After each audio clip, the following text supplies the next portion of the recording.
Hey guys, welcome back to the channel. This is part 1 of our story.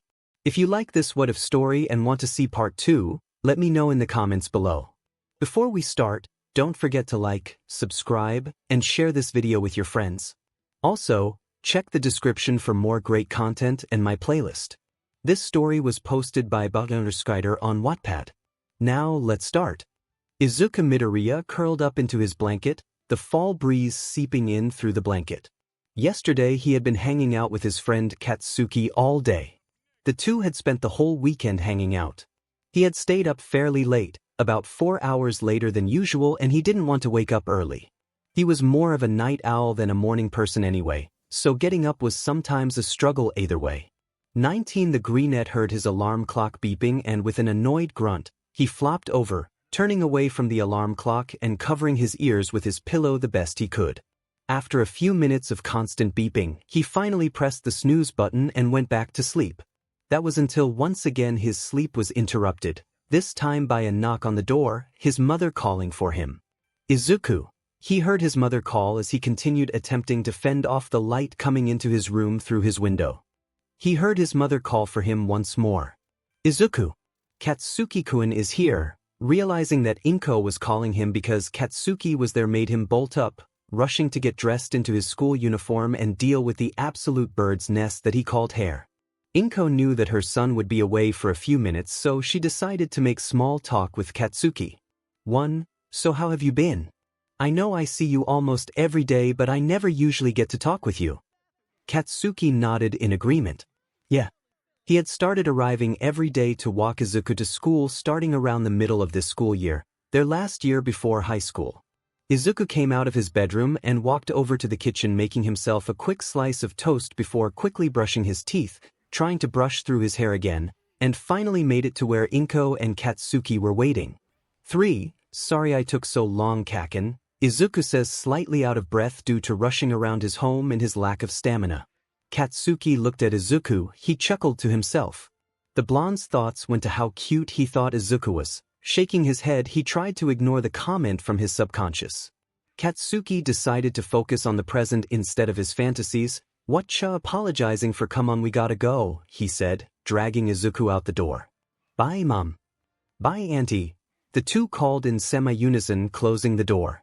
𝗵𝗃𝗁 smiled as she waved to the two of them. I'm so glad Izuku has someone to protect him, she thought as she started getting ready for her day. Izuku and Katsuki started to walk down the street, chatting as they went. They made small talk about nothing in general. Izuku, as always, found some way to sneak all might into the conversation, mumbling at the end of it. Izuku always enjoyed talking with Katsuki. He had missed it during the time that he was bullied, which hadn't even been a year ago.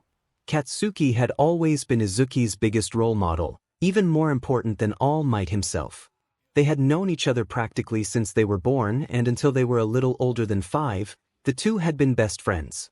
They had hung out every day, whether it was going to the park or visiting each other's houses. The two had always made time for each other. That was until Katsuki discovered his incredible quirk when he was around 3. Not only that, but he also found out that on top of having an incredible quirk, he was an alpha, a few weeks after turning 5. Izuku was slightly younger than Katsuki, so there was an interval of time when he could hang out with Katsuki, qualified as a late bloomer, and having an unknown second gender. That was up until a few weeks after Izuku's 5th birthday. When the time came for Izuku to go and receive his results, 2 shocking things that he never thought would ever happen occurred. During the testing period, 𝗵𝗃𝗁 also asked the doctors to check on his quirk status. The doctor came in much faster than usual, not even taking the 𝗵𝗄 nor pheromone tests usually mandatory for figuring out which second gender was prominent. This, of course, made 𝗵𝗃𝗁 immensely worried, knowing what was coming. She knew that due to his behavior, Izuku would never be an alpha, but she had hoped her son would make it as a beta. The doctor came in and started to talk about Izuku. Ms. Midoriya, I think you've noticed that we haven't taken the rest of the tests, but we have all the information we need.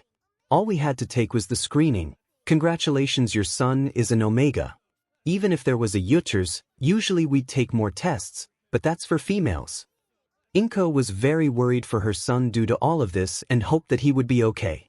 This information wasn't in Izuku's interest and he didn't know what it meant until he went to a 𝗧𝗵𝗄𝗏 class, taking the omega version of the course. 5 Then came the part that Izuku was the happiest about. They were about to find out his quirk, the ● squirming in excitement. Would he get a levitation quirk, a fire quirk maybe? The possibilities were endless. The doctor left the room and returned with a clipboard with what appeared to be X-rays on it. "I'm sorry to give this information, but your son is quirkless," the man said, giving the little boy a slightly sympathetic look. This shocked Izuku, causing him to drop his all-might figurine. The doctor continued to explain, "Most people have evolved into having a more streamlined body, having only one joint in their pinky toe. But as you can see here," he said, facing the clipboard towards them, "your son has 2 joints in his pinky. It's safe to say that your son isn't going to be developing a quirk." 15 The two returned home, Izuku tearing up, trying to process the shocking news. Inko surely thought that Izuku would almost 100% be a beta and was hoping for it. However, not only was her son able to get 𝗵𝗃𝗁𝗏 and would go into heat, he had no quirk to defend himself, meaning he was even more vulnerable. When Katsuki found out that Izuku was a quirkless omega, he wouldn't let him play anymore. Since that day, the person that Izuku idolized and saw as his hero started to bully him, trying to discourage him even more from the dream that he already knew was hopeless. That was until their final year of middle school, this year. Even at the beginning of the year when they weren't necessarily on good terms, not once did Katsuki talk badly of him. About a month and a half into that year, Izuku and Katsuki became best friends once more, Katsuki protecting Izuku from those trying to bully him. 6 Izuku and Katsuki finally reached their campus, heading to their class. Katsuki and Izuku didn't sit super close. They were a few rows apart, meaning that they couldn't chat before class started. At least it was better than being on other sides of the classroom. Not being able to talk with Katsuki, Izuku decided to be in his head as he waited for class to start. He started to think back on what had happened this year. Katsuki had started being nice to him and tried to get him to change his dream. Although Izuku was set on being a hero, he had thought about it, ending up setting the idea as a runner-up idea, if 𝗧𝗵𝗏 didn't work out. Katsuki had tried to get Izuku into support item engineering, using the ●'s nerdy hero notes to make cool inventions. For it sounded intriguing, but nothing was as cool as being a hero. Besides, to get into the course, he would have needed to have started thinking about and creating his invention entry about a year ago. He would need to be working on tweaking it now if he wanted to stand a chance against the kids who had already set their hearts on UA's support course. 5 UA had started allowing quirkless people to take the hero course exam 2 years ago, so he planned on taking the exam. If Izuku failed, then he would start thinking about other career paths, something he hoped he didn't have to do. While he still had his heart set on becoming a hero, the ● had decided to try out the engineering side, seeing if there was anything he enjoyed about it. Izuku had started with designing Katsuki's hero costume. He had been working on it for a while now and was super excited to show Katsuki. Izuku absolutely couldn't wait to show him, hoping that Katsuki would say something like, "Nice job, Deku." Even the thought of it made Izuku's face heat up ever so slightly. Every time he thought about Katsuki or looked into those perfect ruby eyes of his, always made him get this weird feeling in his stomach, becoming slightly flustered every time. 15 Of course, he never knew what the feeling was, and talking with his mother was never any help because she would just get super excited, not telling him anything. Izuku had started getting this feeling in his second year of middle school, even before Katsuki started to be nice to him. Even though Katsuki had gone through so much trouble to become Izuku's friend, he still thought that it was impossible for Katsuki to like him back. 3:13 Soon enough, the teacher walked into the classroom and started to teach. Katsuki sat there, hand holding up his head, bored out of his mind. Katsuki was extremely bright, and although it didn't look like it, he didn't let it go to waste. He made sure to pay attention in class, and the blonde studied when needed to. Though the class was boring in Katsuki's opinion, already knowing everything being taught, the blonde still took mental notes to write down later. He, of course, didn't take as many notes as Izuku, but he still made sure to write enough to pass with flying colors. Lunchtime came quickly, even with the sheer boredom that Katsuki had dealt with. Once the class was dismissed, Katsuki waited right outside of the classroom and waited for Izuku. He saw Izuku speed walk over to the door and they started walking, heading over to the cafeteria. In past years, Katsuki would have hung out with those good-for-nothing friends of his. Even referring to them as friends made Katsuki feel sick to his stomach. They had never really gotten along and it was clear to Katsuki that they were just using him for popularity. By the end of their second year of middle school, he ditched those idiots, wanting nothing to do with them. Not only did Katsuki change his friends, but he also changed his plan for getting a better relationship with Izuku. Katsuki had decided instead of bullying him he would try another approach. Both of them would move to high school soon, and soon enough, both of them would be going to completely different schools. Katsuki had made no progress with Izuku. In fact, they had been going in a negative direction instead of a positive one. Katsuki knew that if he didn't do anything now his friendship with Izuku would stay the same, meaning that he would mate with some other extra that wasn't him. So that didn't happen. Katsuki set up a plan between his second and final year of middle school. Thinking that it would take a while for Izuku to forgive him and accept the apology, he planned that he would have the whole final year to try and win Izuku over. For his plans had taken an unexpectedly great turn. The thought was that Izuku would forgive him after a few months, but after a few weeks the 値 had forgiven him and the two had spent more time together. About a month and a half into the school year the two were already on great terms. At that point, most people would refer to them as best friends.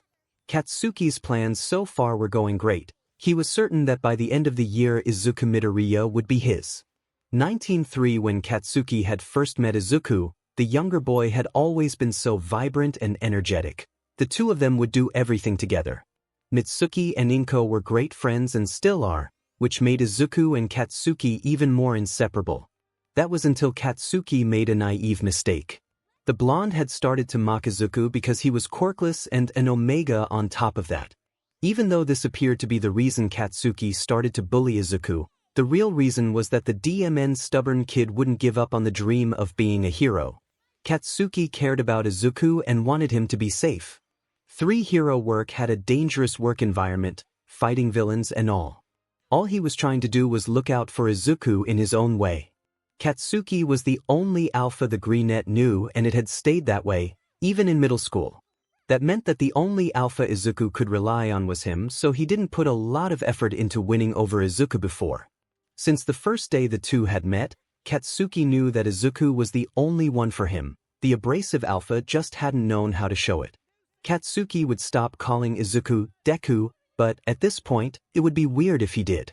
10-2 Luckily, the school day ended quickly and Katsuki was excited to hang out a little with Izuku before starting on his homework for the night. He waited for Izuku to catch up with him before continuing out of the school. The two of them decided to hit the arcade this time. They started with playing co-op or versus games with each other before moving on to separate games. As Katsuki was looking for a fun game to play, he spotted the 値 out of the corner of his eye. He walked over to look at what Izuku was doing. Izuku stood there hunched over and focused, trying to get the limited All Might plush that was inside of the claw machine. He ended up spending all of his money on it, and even though he knew it was rigged so he would lose, he still had a greatly disappointed face. Katsuki sighed. Not wanting Izuku to feel bad, Katsuki put in enough money for 3 pulls. He could see Izuku looking at him with a shocked but hopeful face, hoping that Katsuki would be able to get the plush he had wanted. Sure enough, Katsuki got the plush on his second try. Izuku looked even more shocked than before. Katsuki handed him the plush, causing Izuku's eyes to sparkle. "Oh, good. Thank you, Kaken, you're the best." He cheered, a huge smile plastered on his face. Katsuki looked at Izuku and felt his face warm. He turned his head so that Izuku couldn't see the blush creeping onto his face. 6. It should be illegal to be that damn cute, Katsuki thought as he put his focus back onto Izuku, the blush thankfully receding. 17. No problem. "I'm so awesome that I always win, even when it's rigged so you fail," he announced proudly, knowing that it had just been luck. Afterward, Izuku asked Katsuki to give him a little money so they could play one last game together, which didn't take much convincing. Izuku and Katsuki had a great time using the blonde's remaining money. Both of them had spent most of their money earlier, so they only got about 5 or so minutes of playing in. Running out of money meant that they had to head home, and although they were disappointed, neither minded walking home. Both of them had a great time, so in the end, it was worth it. Katsuki walked Izuku back home, making sure Izuku got there before walking just a short distance back to his house. After entering his house, Katsuki ignored his mother teasing him as she always did. The blonde rushed up the stairs to his room to avoid conversation with his parents. Setting his bag down, he started on his homework.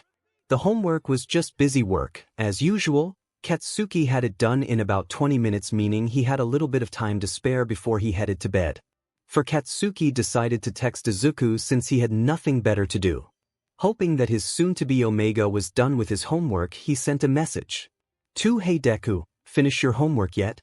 After about 2 minutes of waiting, he finally got a reply. Sorry I didn't answer sooner. I was finishing up the last of my homework. Izuku responded, and from instinct, Katsuki replied with a snarky comment. Slowpoke. Izuku giggled at the comment, sighing as he typed his reply. Typical Kaken, he thought to himself. They kept texting, eventually switching to a call that lasted up until they fell asleep. Right before bed, however, Izuku sent one last message. Hey Kaken, I gotta show you something tomorrow. Katsuki stared at the message. Okay, talk to ya tomorrow, nerd. After sending each their respective texts, the two turned off their phones and went to bed, wanting the morning to come sooner. While both boys wanted to go by quickly, neither of them were able to fall asleep. Izuku was worrying about whether or not Katsuki was going to like his designs or not. Katsuki, on the other hand, was wondering what Izuku wanted to tell him. The two spent most of the night thinking about it, and barely got a wink of sleep. Even if they hadn't slept well, they ended up waking up earlier than normal, getting ready for the day. Izuku made sure he grabbed his notebook as always, checking his designs to make sure they were as perfect as he could make them. Izuku wanted the blonde to be impressed, after all. After getting ready, he left his room, made himself some breakfast, and started to imagine how cool Katsuki would be as a hero, saving people and defeating villains. Even though he knew the chance of him becoming a hero was slim, the Greenette still liked to think about the two of them fighting villains alongside each other as hero partners. Izuku got lost in his thoughts, whether it be imagining Katsuki or the both of them fighting villains. He spent so much time in his head he hadn't realized that it was time to start heading to school. The Greenette was reminded when his thoughts were interrupted by a loud knocking on the door, startling him. He opened the door to see Katsuki standing in front of him in their school uniform as always. Hold on a quick second, gotta grab my bag, Izuku said, walking over to where he had left out his backpack the night earlier, making sure that he had everything one last time. Bye, Mom. Izuku called, closing the door and starting his walk to school with Katsuki. Hey Deku, what did you want to show me? Katsuki asked as they started their way to school. Izuku was still pretty nervous about showing Katsuki his design. So, to try to calm his nerves, he came up with an excuse to give him some time. At lunch, I can show you properly, so we'll talk about it then, he replied, an awkward smile on his face. The two continued making their way onto the campus, in an awkward silence, neither of them knowing what to talk about.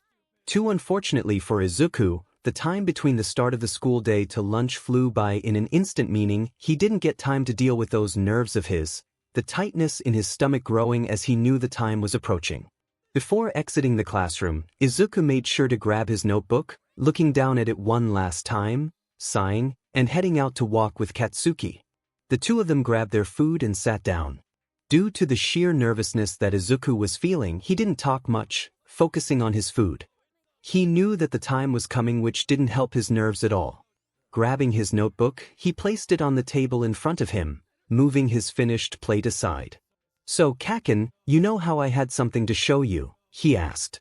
Katsuki took his focus off of his food, looking at Izuku before nodding, taking another bite of his food afterward. Izuku took one last deep breath before starting his great big speech about Katsuki's hero costume. So, you know how you were talking about how I should try for the support course instead of being a hero? But even though you won't be able to change my mind that easily on being a hero, I did look into it and try it out. I've known you for a long time, and I thought that maybe I could try designing something like a support item for you first. Izuku took a breath and continued, the nervousness in his voice lessening as he continued to talk. I ended up going a little overboard, and while I started with just a support item, it ended up as a whole costume. Due to your explosive personality and love to make explosions, I started by trying to think up ways that allow you to make even bigger explosions than before. Though they are clunky and a little big, they will store excess nitroglycerin produced that once full, you can ignite at will.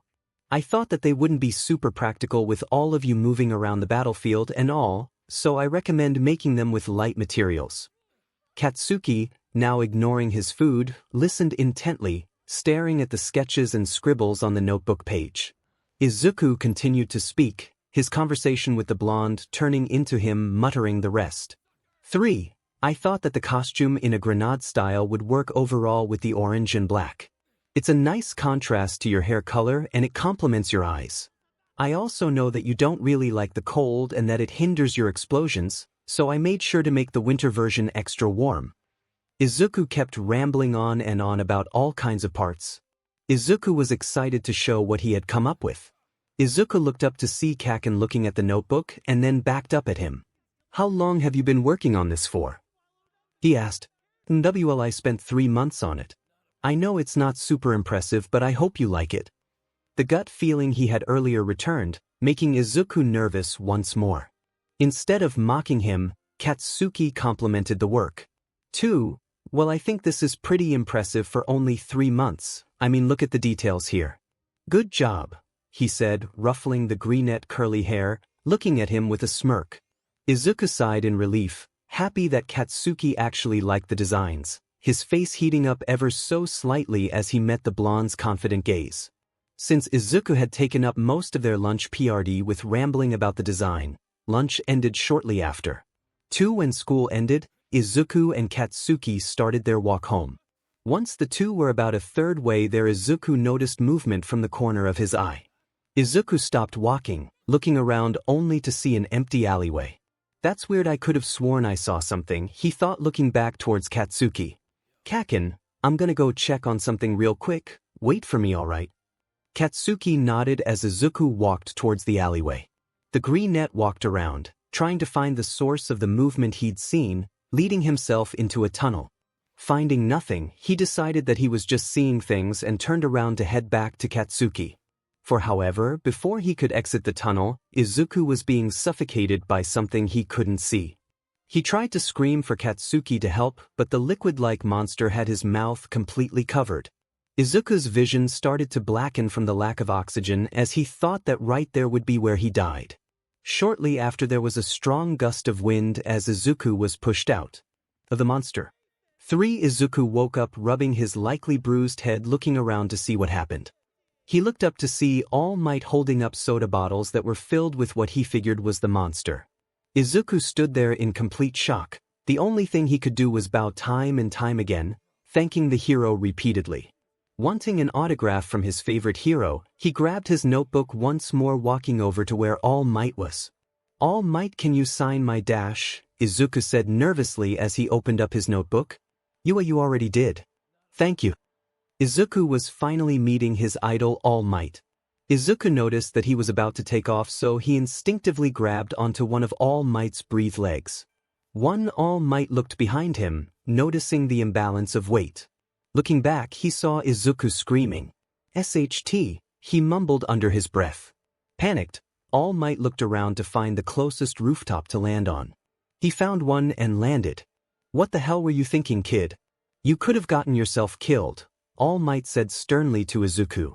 "I'm sorry, but I really needed to ask you something," the 𝗓𝗓𝗁 said, looking down at the ground and fiddling with his fingers. All Might sighed. "The question shouldn't be that hard, right? Go ahead. Ask away." Izuku looked up at the hero once more, a hopeful glint in his eyes. "Can I be a hero even without a quirk? I'm just some ordinary quirkless kid. Can I ever hope to be someone as great as you?" These words struck All Might hard, reminding him of himself. He shook his head, ridding himself of the memories. "Come on, you have to be practical. You already have a successor," All Might thought to himself, thinking of what he should respond with. 14. "I'm sorry, but you can't become a hero," he said before jumping off the building and going back to what he was doing, turning in that villain. Digging around his pockets, he couldn't find the bottles filled with the sludge villain.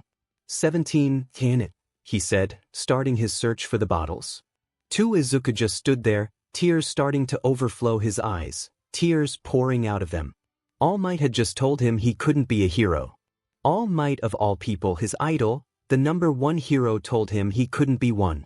With a sniffle, Izuku started to make his way back to where Katsuki was probably still waiting for him. Katsuki had patiently waited for Izuku to return, which the 𝗓𝗏𝗏 never did. Getting worried, Katsuki started to look at where Izuku had been. He had been looking all over the area for around 15 minutes, but there was no sign of him anywhere. Out of frustration, he kicked one of the littered bottles that had been on the floor. The bottle twisted open and Katsuki was attacked by a dark green sludge villain. The sludge jolted towards Katsuki, trying to envelop his body like he had failed it with Izuku. Throwing explosions left and right, he tried to get free, struggling and failing to escape the liquid-like villain's grasp. Watching Katsuki's every move, the villain finally spoke up, "You'll make a good vessel." Katsuki kept struggling as more and more people crowded around him. Due to the villain's ability to recover from the blast quickly, he started to get the upper hand as Katsuki started to grow tired. As time progressed, only Katsuki's upper head was visible. "This is it," Katsuki thought. As Izuku continued down the long staircase, he heard an explosion. He started to run down the stairs in hopes of seeing heroes in action. He'd never let the opportunity to add more to his notebook go to waste. Even though All Might had just said that he couldn't be a hero, documenting heroes' information would always be a hobby of his. The closer he got, the more crowded the streets became. The 𝗓𝗏𝗏 saw smoke and some fire, hearing gasps from the crowd as he tried to get closer, trying to see what was going on. Izuku started to make his way through the crowd, hearing people murmur to one another. Once he got close enough to finally see it, he too, like most of the crowd, gasped in shock. There was moving green sludge that looked a lot like a failed, thrown-away slime project. Looking closer, he realized that was the monster that had attacked him. Izuku saw multiple heroes trying to attack the fluid-like villain. Looking around once more, he saw fire, which the villain couldn't have done, and neither could any of the heroes. None of their quirks would have fit the scenario. The 𝗓𝗏𝗏 heard another loud explosion. Izuku put his focus on the villain once more as he saw a boy around his age try to escape its grasp. Izuku recognized the boy immediately. The spiky blonde hair, explosion quirk, and red eyes didn't make it difficult for him to know who it was. There was no doubt that it was Katsuki. Izuku stood there in shock, looking as pleading eyes met with his own. The next thing he knew, he was running toward Katsuki. Izuku knew that he wouldn't be much help to the situation, and honestly, he didn't know why he was running. His body had acted before his brain. Too late to go back now, Izuku thought, trying to find some way of being helpful in the situation. Grabbing his backpack, he threw it at the villain, his notebook poking the villain's eye. Some of the sludge receded, allowing Katsuki to gasp for air as Izuku tried to grab the sludge. All Might walked around the area trying to find the bottled-up sludge villain. He heard an explosion go off and ditched, looking around. He couldn't leave anyone in danger. Of course, the villain was the cause of this, as he saw the green sludge trying to suffocate another boy around the same age as the 𝗓𝗏𝗏 he had met earlier. All Might's power had all been used up right after talking with Izuku, meaning that he was unable to transform into All Might, the symbol of peace. All the hero could do was just stand there, hoping that other heroes that could fight the villain would come. None came, however, and everyone was worried about the boy's fate. He looked at Katsuki, who, at this point, was growing exhausted, losing to the villain. His face was full of distress as the blonde started to get engulfed in the dark green sludge. As the situation continued on, All Might turned around to leave, not wanting to feel worse. Hearing everyone around him gasp made him turn back around to see a familiar kid run toward the villain. It was that quirkless kid who wanted to be a hero that he had met earlier. That same timid, cowardly kid was doing all he could to try and free the blonde boy. All Might felt pathetic. There he was, worried about his power usage, while this kid who had no powers at all was running trying to save someone. All Might himself wasn't even going by the hero motto, plus ultra. Come on, you have to go help them.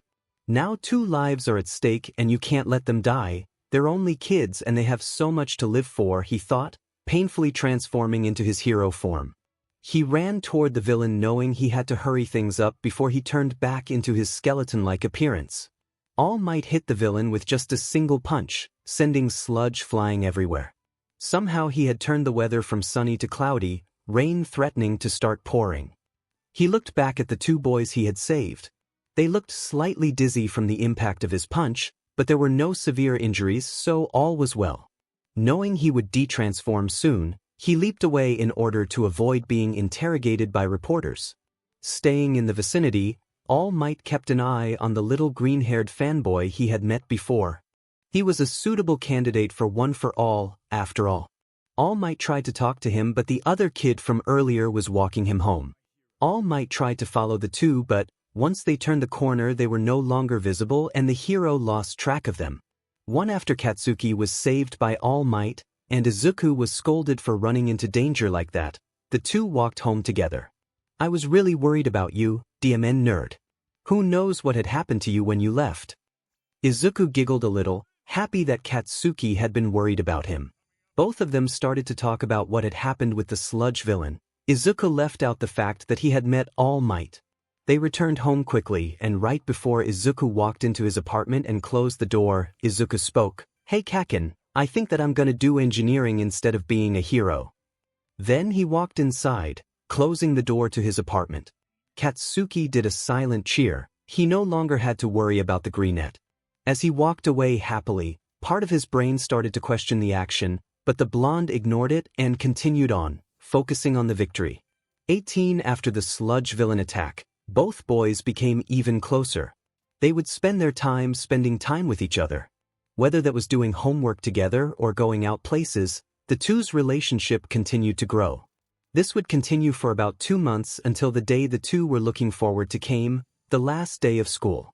It meant that their promotion ceremony would be later that day night. Quick reminder that since this takes place in a Japanese school, it ends in the winter. Katsuki was excited. It was finally the last day of school and the day of their promotion ceremony. The blonde had decided that he was going to tell Izuku that he liked him. Katsuki made his way up the metal stairs, clanging as he climbed up the surprisingly long flight of stairs. As usual, he made his way out of the stairway and started walking towards the Midoriya family's apartment's front door. As he walked, he didn't notice the soft thuds that thudded toward him. Kaken, someone shouted as the footsteps kept getting closer and closer. Katsuki finally noticed the sound when he felt a strong force push him, causing him to lose his balance and fall onto the hard floor underneath him. Ugh, he groaned, shaking his head and letting his eyes focus once more, glaring at the ceiling above him. He attempted to get up but felt something weighing him down. He looked down to see the green and black curly tufts of hair. It didn't take long for Katsuki to notice it was indeed Izuku who had surprised and tackled him to the ground in an attempt to hug him. Sorry, I'm sorry, Izuku repeated as he climbed off of Katsuki, standing up. Extending his arm out, he held his hand out for the blonde to grab, a kind gesture to help Katsuki up, knowing that he didn't have the strength to pull anyone up to much success. Katsuki saw the gesture, knowing Izuku wouldn't be able to pull him up. He got up on his own, pushing the greenette's hand away. I didn't need your help, shitty Deku, Katsuki said, hiding the fact that he enjoyed it when Izuku would do such nice things to him. Izuku brought his arm back to his side, laughing awkwardly, not really knowing what to say, and ended up just standing there. Katsuki did the same. There was an awkward silence between the two before Katsuki picked up his bag and dragged Izuku away, heading back to the stairway. Come on Deku, we gotta go so we're not late, Katsuki exclaimed, practically running down the stairs so the two could start making their way down the street and toward school. Finally, after climbing down the seemingly endless flights of stairs, the two made it out of the stairway starting towards their school. I'm sorry for tackling you, Kaken. Izuku apologized. I was just so excited that after today we would get to hang out during the week with no school, so I waited for you. I yelled your name but apparently you didn't hear it, so I startled you, making you lose our balance in the end, causing us both to fall over. He kept rambling on, stuck in his own thoughts until Katsuki cut him off. It's fine. Besides, don't let it ruin your day. It's the last day I have to go to school with those good-for-nothing extras, so I'll just be glad when it's over. Katsuki said, a very small giggle escaping Izuku's mouth as they walked into the entrance of 𝗓𝗪𝗏 Middle School. The halls were bustling with people excited for the year to finally be over, taking more time than usual to talk with their friends. Izuku and Katsuki started to make their way through the halls, almost losing each other multiple times through the vicious crowd. Not wanting to lose each other in the sea of people, Katsuki grabbed Izuku's hand, leading the 𝗓𝗏𝗏 through the crowd, causing both of their faces to heat up ever so slightly, the blush too small to be noticed. The two of them were the first people to enter the classroom. It wasn't long until the bell rang and people started to file into the classroom. Their teacher entered the classroom and started off the day with whatever the hell he does. For everyone, the day couldn't have been going slower. The teacher wasn't talking about anything interesting and everyone wished the day was over. After what felt like days, lunch came and they once again waited a long time until school finally ended. Sadly, due to the lack of interest in the last few hours of school, the time went by slowly. Some may call it a privilege to spend a whole class PRD socializing, but, as time went on, minutes grew in duration. The classroom became fairly loud, but no one cared.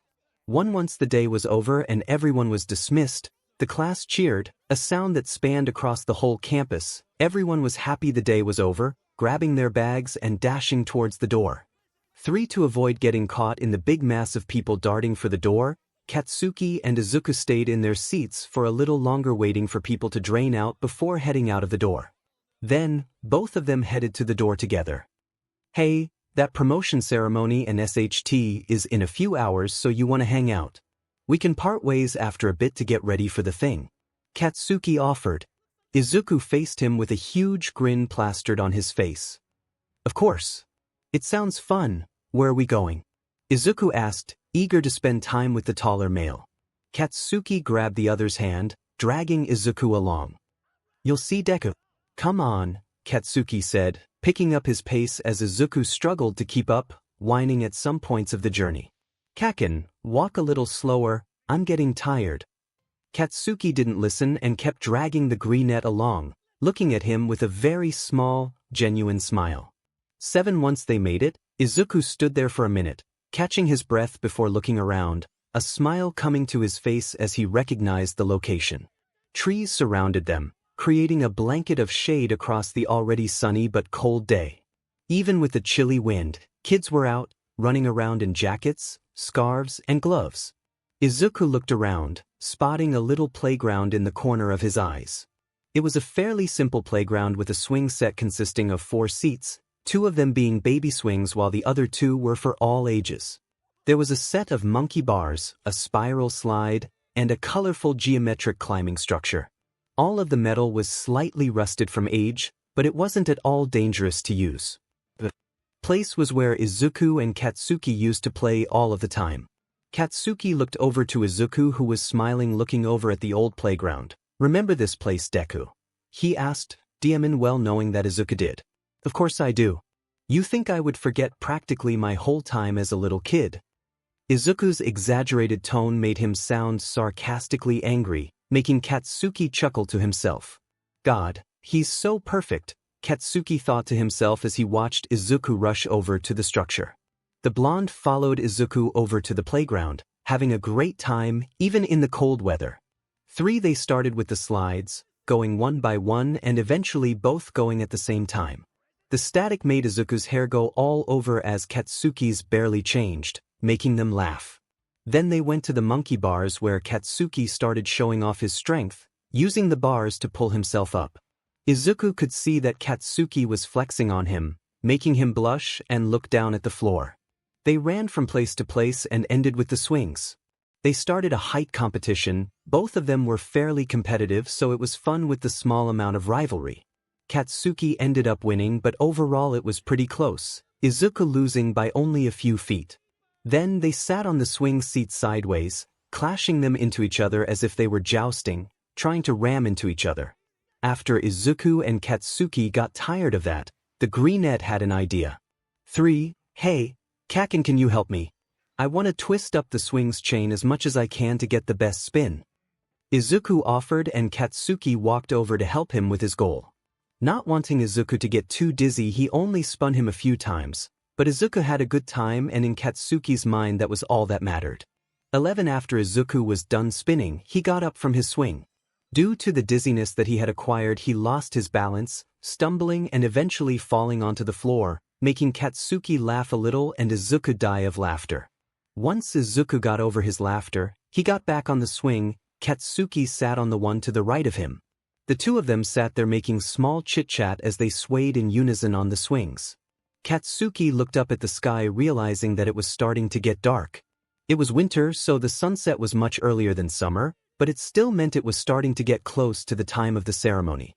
"Hey, wanna get a snack before we part ways for now?" Katsuki asked. Izuku nodded his head excitedly. Even though it was cold out, they went to the nearby ice cream place.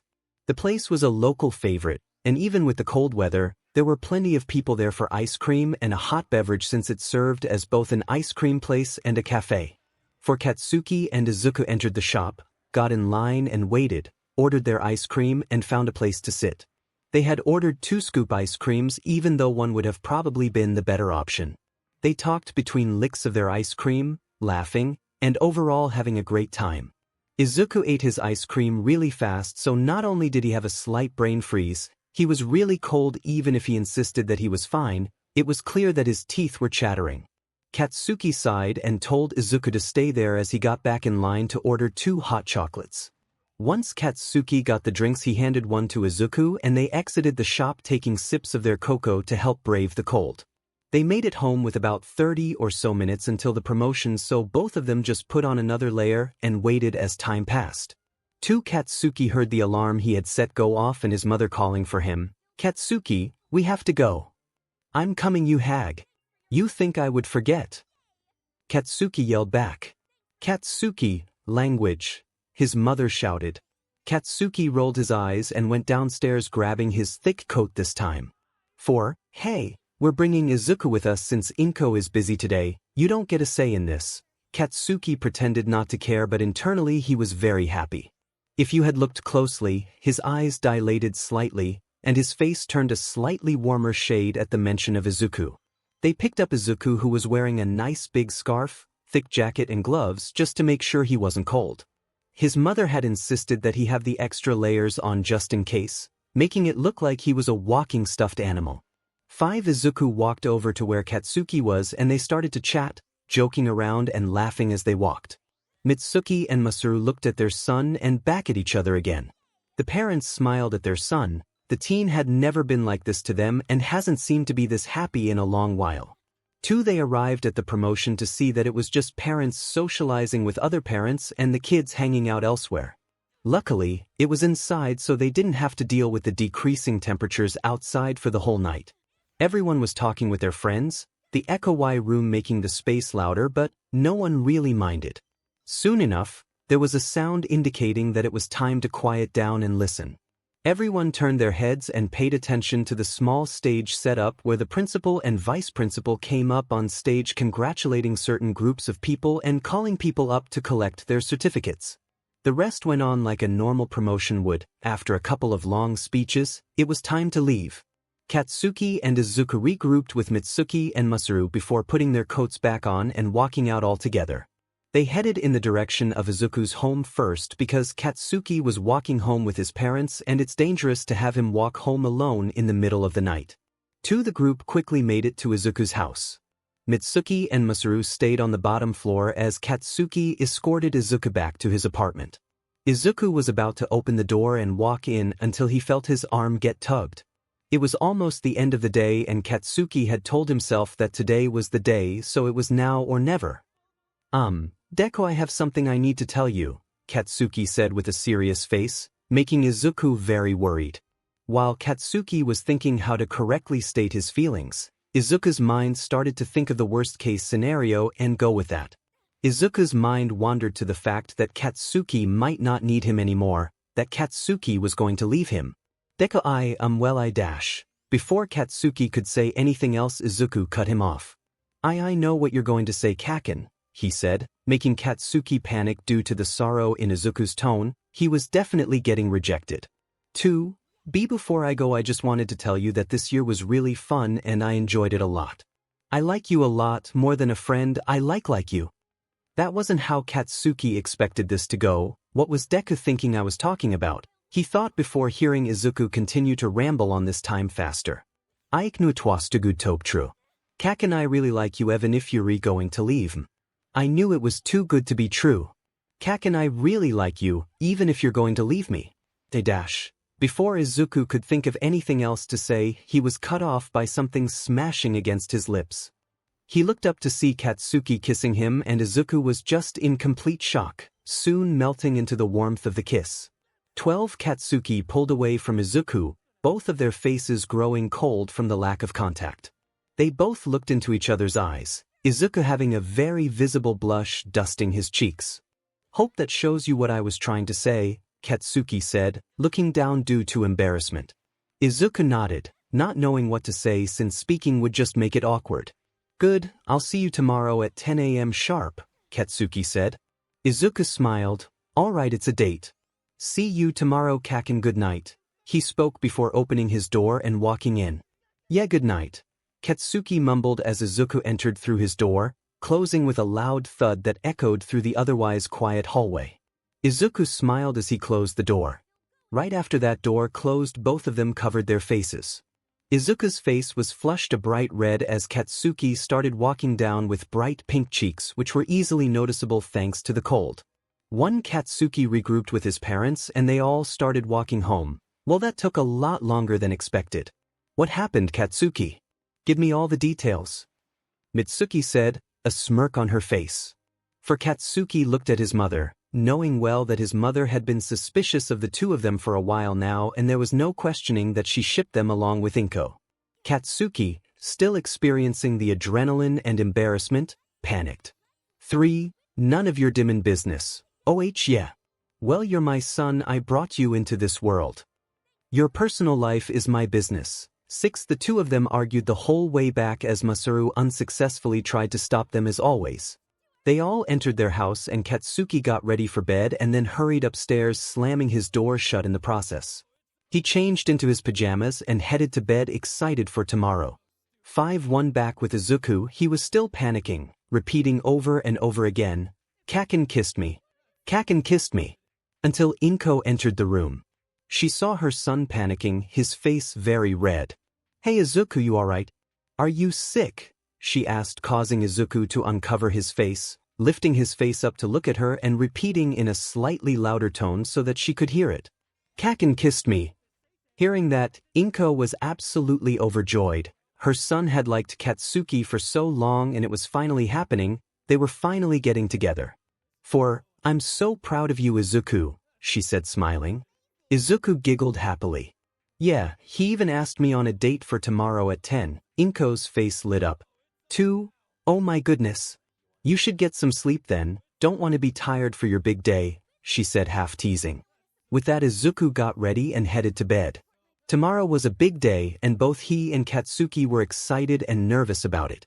9. It was finally morning, and while Izuku started panicking about how he should look, washing his hair multiple times, going through his closet, and frantically brushing his hair, Katsuki didn't have time to be able to panic due to his mother harassing him, attempting to get details about last night. 31. The time passed quickly and soon enough it was about 9:50 a.m. Katsuki ended up being able to evade answering his mother's questions. He practically sprinted out the door, heading to Izuku's house. Katsuki decided to give Izuku a heads up that he was coming, stopping to send the greenette a quick text, heading over now. Be there in a few minutes. After sending the message, he continued making his way there. Izuku read the text and started panicking more. He couldn't find anything that was decent enough for a date. Continuing to overthink the whole situation, Inko surveyed the situation. Inko smiled at her son. Here is Izuku, wear this, she said, grabbing a couple of clothes off from the floor which had been in the large pile of discarded clothes. Thanks, Mom, Izuku said, grabbing the clothes and rushing back into his room to change one last time. Before he could even really look at the outfit he was wearing, he heard a knock on the door, resonating through the whole of the apartment. Coming, Izuku called, unlocking the door to see Katsuki standing there. Katsuki was wearing a dark brown, almost black sweater with some regular jeans, a big and fluffy scarf, and gloves, all precautions from the cold. Katsuki looked at Izuku. He was wearing a slightly wrinkled white shirt with a few words in a small font, an unzipped jacket, and skinny black jeans. Somehow his shirts were always able to have the right wording on them, this time saying date on it. 30 after checking each other out, they looked away, a blush creeping onto both of their faces, Izuku's being more prominent. Inko watched them from the living room, smiling at the two's reactions. "You ready?" Katsuki asked, looking at Izuku once more. "Yep," Izuku said, a large grin spread across his face, the small amount of blush visible complementing his freckles. Katsuki then grabbed Izuku's hand and led him out from the doorway, leading them both to their first destination. "One, young love," Inko sighed, a smile plastered on her face. Then she heard a ding come from her phone. She picked it up, seeing that the source of the text was her good friend Mitsuki. She smiled. "One, hey. So I was wondering, did Izuku possibly tell you what happened last night?" "I think something happened, but Katsuki wouldn't tell me." Inko chuckled. That seemed like something Katsuki would do. "Yeah." Izuku came back absolutely freaking out, repeating one phrase over and over again. This made Mitsuki even more interested. "Tell me." Izuku kept saying that Katsuki-kun kissed him. This made her ecstatic. She thought her son would never make a move on Izuku at this point. "I thought Katsuki would never make a move." "One, I know. Seems like they're on a date now," because Izuku was freaking out on what to wear earlier. "Huh, I'm surprised Izuku even accepted. That demon child of mine doesn't deserve him." The two continued to chat, switching to a call, laughing at both sides of what they experienced. 22-1 back with the young couple. Katsuki dragged Izuku to the movie theater where they stood in line, and Katsuki took out his phone to show that he had already pre-bought the tickets. Even though most people were off from school, there surprisingly weren't a lot of people going to see a movie. They grabbed their tickets, found the screening room, and took their seats. "Hey Deku, I'm gonna go get some popcorn. What do you want to drink?" Katsuki asked, getting up from his seat. "Water's fine," Izuku responded as he turned his head up to look at the taller male. Katsuki looked at Izuku with a slight scowl. "You sure you don't want anything else?" Making it clear that the blonde was insisting that he choose something else. "One, maybe some lemonade if that's not too much," Izuku said. Katsuki nodded and walked over to the counter, buying one medium box of popcorn, one large drink of lemonade, and another large drink filled with Coke. Once he had everything, Katsuki headed back to where Izuku was waiting for him. The two made it just in time for the movie to start. The number of people in the room was shocking compared to outside. Every seat was taken up, besides the two Katsuki had bought. He handed Izuku his drink and positioned the hand-holding popcorn in between the both of them so they could share the snack. The movie opened with dramatic but upbeat music that Izuku recognized immediately. 2. Kaken, you brought us to the new All Might movie. Katsuki looked at Izuku and nodded, making Izuku's eyes sparkle almost as bright as the sun. "It just came out. You must have had to order tickets for these months in advance. I looked a few weeks ago and all of the tickets were already sold out." Izuku kept on mumbling about it. Katsuki sighed. "Deku, stop mumbling, the movie's starting. You don't want to miss it, do you?" Izuku went quiet, putting his attention on the movie. Even though All Might had crushed his dreams, Izuku would always be an All Might fanboy. 11. The movie was a documentary, asking All Might questions and showing past feats. A real movie with All Might as the star wouldn't fit with the #1 hero schedule. Instead, many movie studios had made different workarounds. Halfway through the movie, Izuku felt a tap on his shoulder. He looked over to Katsuki, who looked back at him, the two making eye contact. "Hey Deku, do you know how to count shoulders?" Katsuki said, making Izuku look at him with a puzzled look. 13 shoulders. "Yeah, like this. It's 1, 2, 3, 4, he said, tapping from his left to his right, starting with his own shoulders. He tapped each shoulder as he counted until he reached 4. At that point, he wrapped his arm around Izuku's neck, pulling him close. Izuku looked down for a minute, blushing before leaning toward Katsuki, focusing back on the movie, enjoying the moment of intimacy. 75-3 overall. The movie was great. The two had a great time and enjoyed the movie. As they left the theater, Izuku couldn't help but mutter about the feats of All Might, his eyes shining.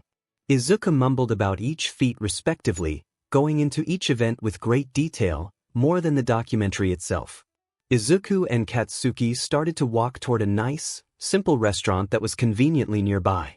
Katsuki opened the door, allowing Izuku to step in. The brunette followed and thanked him as he walked in. The taller male followed shortly after, closing the door behind him. It was a nice restaurant, packed with people, waiters, and waitresses quickly moving from table to table. There were all kinds of table sizes and styles. From what Izuku and Katsuki could see, there was a lot of food diversity, and it seemed like they had good service. 16 The restaurant was packed full, but luckily a table for two opened up after only a few minutes of waiting. They took their seats, looking at the menus to see what they wanted. A tall man walked up to their table introducing himself. "Hello, my name is Yudo and I'll be your server today. What would you like to drink?" Katsuki looked up toward the friendly man and answered in an overly stern voice. "Coke is fine," he said, looking back down to the menu. 16 Izuku looked at Katsuki. "Come on, Kaken, you don't need to be mean," he said, smiling at the waiter. Izuku ordered a nice house specialty iced tea, along with some water. The two sat there chatting as they waited for their food. They were sitting in a nice little two-person booth, sitting across from each other. Izuku thanked the waiter when their drinks came, immediately grabbing his tea. He tasted it and his eyes sparkled, a quiet thing escaping from his mouth. "Is it good?" Katsuki asked after seeing Izuku's reaction. The brunette nodded, going in for another sip. "Want some?" he offered, sliding the lemonade closer to Katsuki. "I'll pass. I don't really like sweet things," he responded. Izuku lowered his head in disappointment at his response. Not wanting him to be sad, Katsuki changed the subject. "5, know what you're going to order?" he asked. "Yep. I'm gonna have some katsudon," Izuku chirped. Katsuki smiled. Izuku had always loved katsudon ever since he was a kid. Izuku loved the taste of fried pork cutlet over some rice. Just thinking about it made his stomach rumble. 6 It took a while for the waiter to return and ask for their orders, giving the duo enough time to decide on what to eat. Izuku ordered katsudon and Katsuki got spicy ramen. Once their food arrived, they enjoyed their food. Izuku hummed in delight while Katsuki nodded in approval, enjoying the tasty dishes. The two finished their food and Katsuki got ready to pay for it. Even though Izuku volunteered to pay, Katsuki ignored him paying while Izuku protested. 2 Exiting the restaurant, Izuku pouted slightly. He really wanted to pay for something, and he felt terrible making the blonde pay for all of it. Katsuki had paid last time they went out, so it was only fair that he would this time. 2 The two ended up walking over to Katsuki's house and playing video games in his room. They played a fighter game featuring a lot of top heroes in it. For some of the time, they played 1v1. Although Izuku won a few of the matches, Katsuki won an overwhelmingly large amount of them. The games were so predictable with the 1v1 that Izuku wasn't having much fun, disliking that he barely had a chance to win. So, the two ended up switching to 2v2 where they teamed up on the hardest level NPCs. Later in the day, Katsuki also brought up snacks. He made sure to bring up some of Izuku's favorites as well as some of his own. For Izuku he brought up some sweet and savory rice crackers, and a dorayaki. For himself, Katsuki brought up a medium-sized bowl of assorted spicy snacks. When Katsuki returned with the snacks, he handed the sweeter ones to Izuku. Izuku looked up at Katsuki, thanking him for bringing some of his favorite snacks before focusing back on the game. One time flew by quickly and soon enough, Izuku texted his mother, telling her that he was eating dinner with the Bakugas and to not wait for him. Heading down the stairs as Mitsuki called them, saying that dinner was ready. The dinner was greatly enjoyed. It consisted of nice cooked rice with a mildly spicy curry sauce on top. Katsuki added extra spice to his, wanting it spicier. Izuku, on the other hand, needed a lot of water just to deal with the mild heat. When it came to spice tolerance, Izuku and Katsuki were complete opposites, Izuku not being able to deal with any heat at all, while Katsuki went out of his way to eat something spicy. 28 Even though the curry was a little spicy for Izuku, he thoroughly enjoyed it. Thanking Mitsuki again, He went upstairs to check the time. He looked at the time. It's already 9:32 p.m. Mom's going to be so worried. Shocked that it was so late, the 𝗓𝗏𝗏 asked his mother if he could stay the night. He didn't want to walk around late at night. His mother of course agreed, not wanting her son to be out at this hour. She knew that he was in good hands, so she had nothing to worry about. Izuku smiled, grabbing some of Katsuki's smaller clothes to use as pajamas. Even though they were the smallest the blonde had that Izuku could find, the shirt still was slightly big, the pants not only baggy but long as well. 11 He headed back downstairs where everyone was. Katsuki and Mitsuki were there arguing again. He chuckled to himself sitting down next to Katsuki. As soon as Katsuki and Mitsuki realized that Izuku had come back down, they shut themselves up, acting like they hadn't just shouted at each other.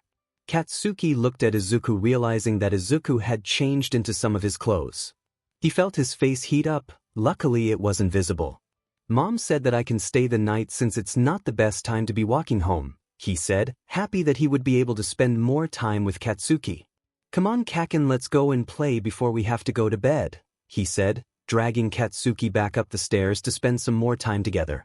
7-1 They spent some quality time together, destroying every enemy in their path. They had a great time playing games together, but soon the time came where they had to shut off the TV and get ready for bed. They went to the bathroom and brushed their teeth, Katsuki putting on his own pajamas. Before they went to bed, however, Katsuki asked a very important question. Walking Izuku over to a nearby wall, he spoke. Hey Deku, I know that we haven't gone on many dates at all, we just went on one today, but that's just used to get to know each other. Be my boyfriend. Even though dating was a choice, Katsuki wanted to leave as little room for rejection as possible, making it a demand rather than a question. The blonde also wasn't one to ask questions, and he wasn't going to start now. For Izuku looked shocked, a deep red blush creeping onto his face. Really? Of course, he shouted ecstatically, hugging Katsuki. Katsuki looked down at Izuku, slightly embarrassed. I don't remember giving you a choice, he said mockingly before pulling Izuku into a kiss. It was a quick peck on the lips. He was new to anything NTMT and didn't want to mess anything up. Izuku looked up to peck him back, giggling as Katsuki went in for another peck. Izuku wrapped his hands around Katsuki's neck once more, and Katsuki moved his hands to Izuku's waist. As they continued their pecking of the lips battle, Katsuki decided to take it one step further, keeping his lips where they were rather than moving them away. Izuku made a sound of surprise. It was both of their first times doing anything like this, so it wasn't coordinated and needed perfecting, but neither would have it any other way. Removing himself from the shorter male's lips, Katsuki sighed, staying in the position. 5-1 After a few minutes, the blonde leaned his head into the crook of Izuku's neck, smelling around, trying to find the 𝗕𝗏𝗏's scent gland. He found it fairly quickly, as his scent was most prominent here. Laying his head there, he enjoyed the minty scent for a moment. Opening his mouth, he bit down on the 𝗓𝗏𝗏's nape, marking the 𝗕𝗏𝗏. Izuku bolted up, feeling the pain from the bite. 39 Kaken. Why did you do that? You need to ask first. Baka. He shouted, pouting as he pounded his fist lightly into Katsuki's shoulder. Katsuki chuckled, giving Izuku a peck on the cheek before laying down on his bed. Even though Izuku had called him stupid, he laid in bed next to Katsuki, snuggling into him. 15 Katsuki had finally marked Izuku and was extremely happy. Even though Izuku was happy about it too, he was upset by the suddenness of the action. Even though Izuku wanted to face away from Katsuki, his instincts didn't let him. He immediately snuggled his head into his boyfriend's neck to get as much of his caramel and cinnamon scent. The two soon fell asleep in each other's embraces, not wanting the time to end. 17 It was around 9:30 in the morning, and Mitsuki had just finished making breakfast for everyone.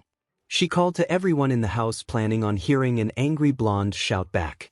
All she heard back as a response, however, was her husband Masaru calling back from his seat on their couch. The upstairs was completely silent. Their break had just started, but Katsuki was still usually a morning person. This of course made Mitsuki worry about her son, so she went to go and check on him and Izuku. When she entered the room, however, she was met with a happy surprise.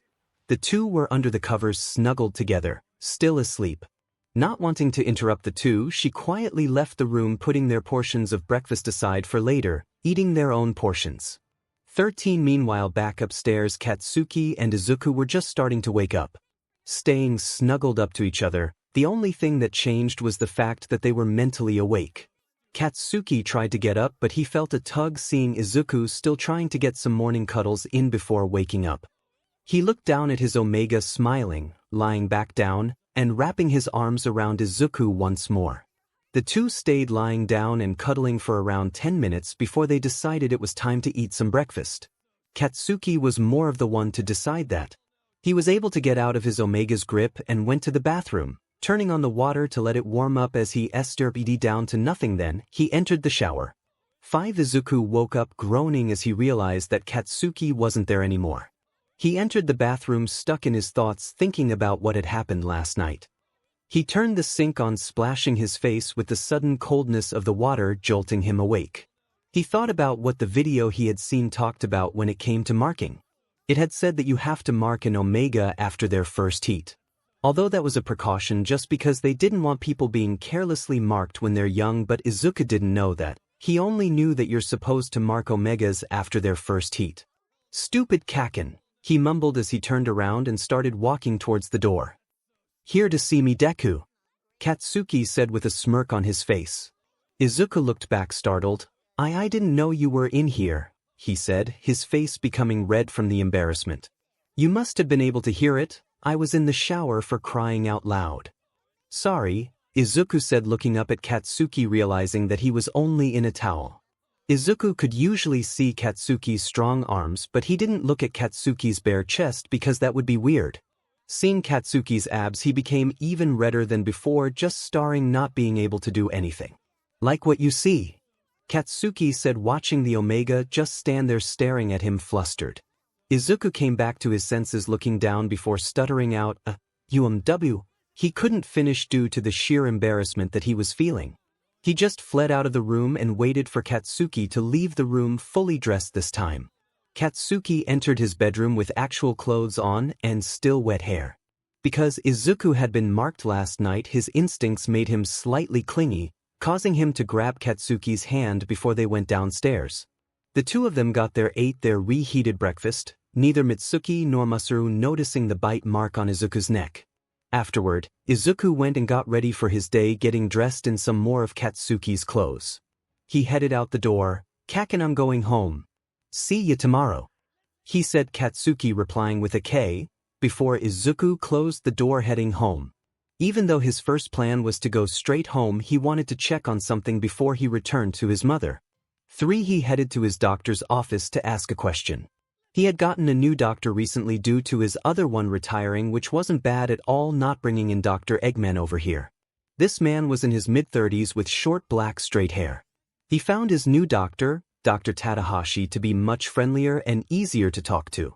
Luckily, his doctor had a few minutes, so he was able to walk into his office and sit down, not disturbing anything. So, what brings you here today, Izuku? Dr. Takahashi asked. Well, I wanted to ask you about marking, he replied. Ask away. Izuku took a deep breath. Well, as you know, I haven't had my first heat. He nodded and continued to listen to Izuku. And well, I might have been marked last night, he said, looking down. And why is that a problem? Dr. Takahashi said, confused. When I watched the part of the video that explained marking at school, it said to have had your first heat beforehand, Izuku said, looking up at Dr. Takahashi. He looked and smiled. I can assure you that you're fine. It's really just a precaution so that foolish kids don't mark each other and regret it later. It won't change anything in you. And the only thing that will change is the duration between your heats. Instead of every other month like normally marked Omegas, yours will only be twice a year. Honestly, it's a slight advantage when it comes to you right now. It does mean fewer opportunities to have children, but I don't think you'll have a problem with that. Izuku sighed, relieved that he had nothing to worry about. Thank you, Dr. Takahashi-san, he said, bowing before he started to head toward the door. Oh wait, the doctor called, causing Izuku to turn back round. Congratulations on getting marked, he said. Izuku nodded before heading out of the doctor's office and toward his home. 28 The two's break was spent hanging out together, Izuku practically living at Katsuki's house with his mother's permission, of course. Most days Izuku and Katsuki would go on dates, whether that was going out somewhere or watching movies on the couch, Mitsuki, Masaru, and Inko already knowing that they were a thing. On some days, however, Izuku would go home to start working on his project to get into UA. They became very comfortable with each other. Kissing and touching were normal for them, especially hugs, holding hands, and walking together with Katsuki's hand on Izuku's waist pulling them closer. Izuku's heat did start in those weeks, and overall it was fairly strange. Izuku just became clingier and wanted to be touched. His pheromones were stronger than when not in his heat, but all he wanted was to be touched and not be impregnated. This struck Katsuki as odd, but he tried to pay no mind to it. The break went by quickly, and before they knew it there was only a week and a half left. For Izuku that didn't mean anything, but for Katsuki that meant that the UA entrance exam was coming up. Even though Izuku and Katsuki spent a lot of time together doing whatever, they also prepared each other for what was coming up.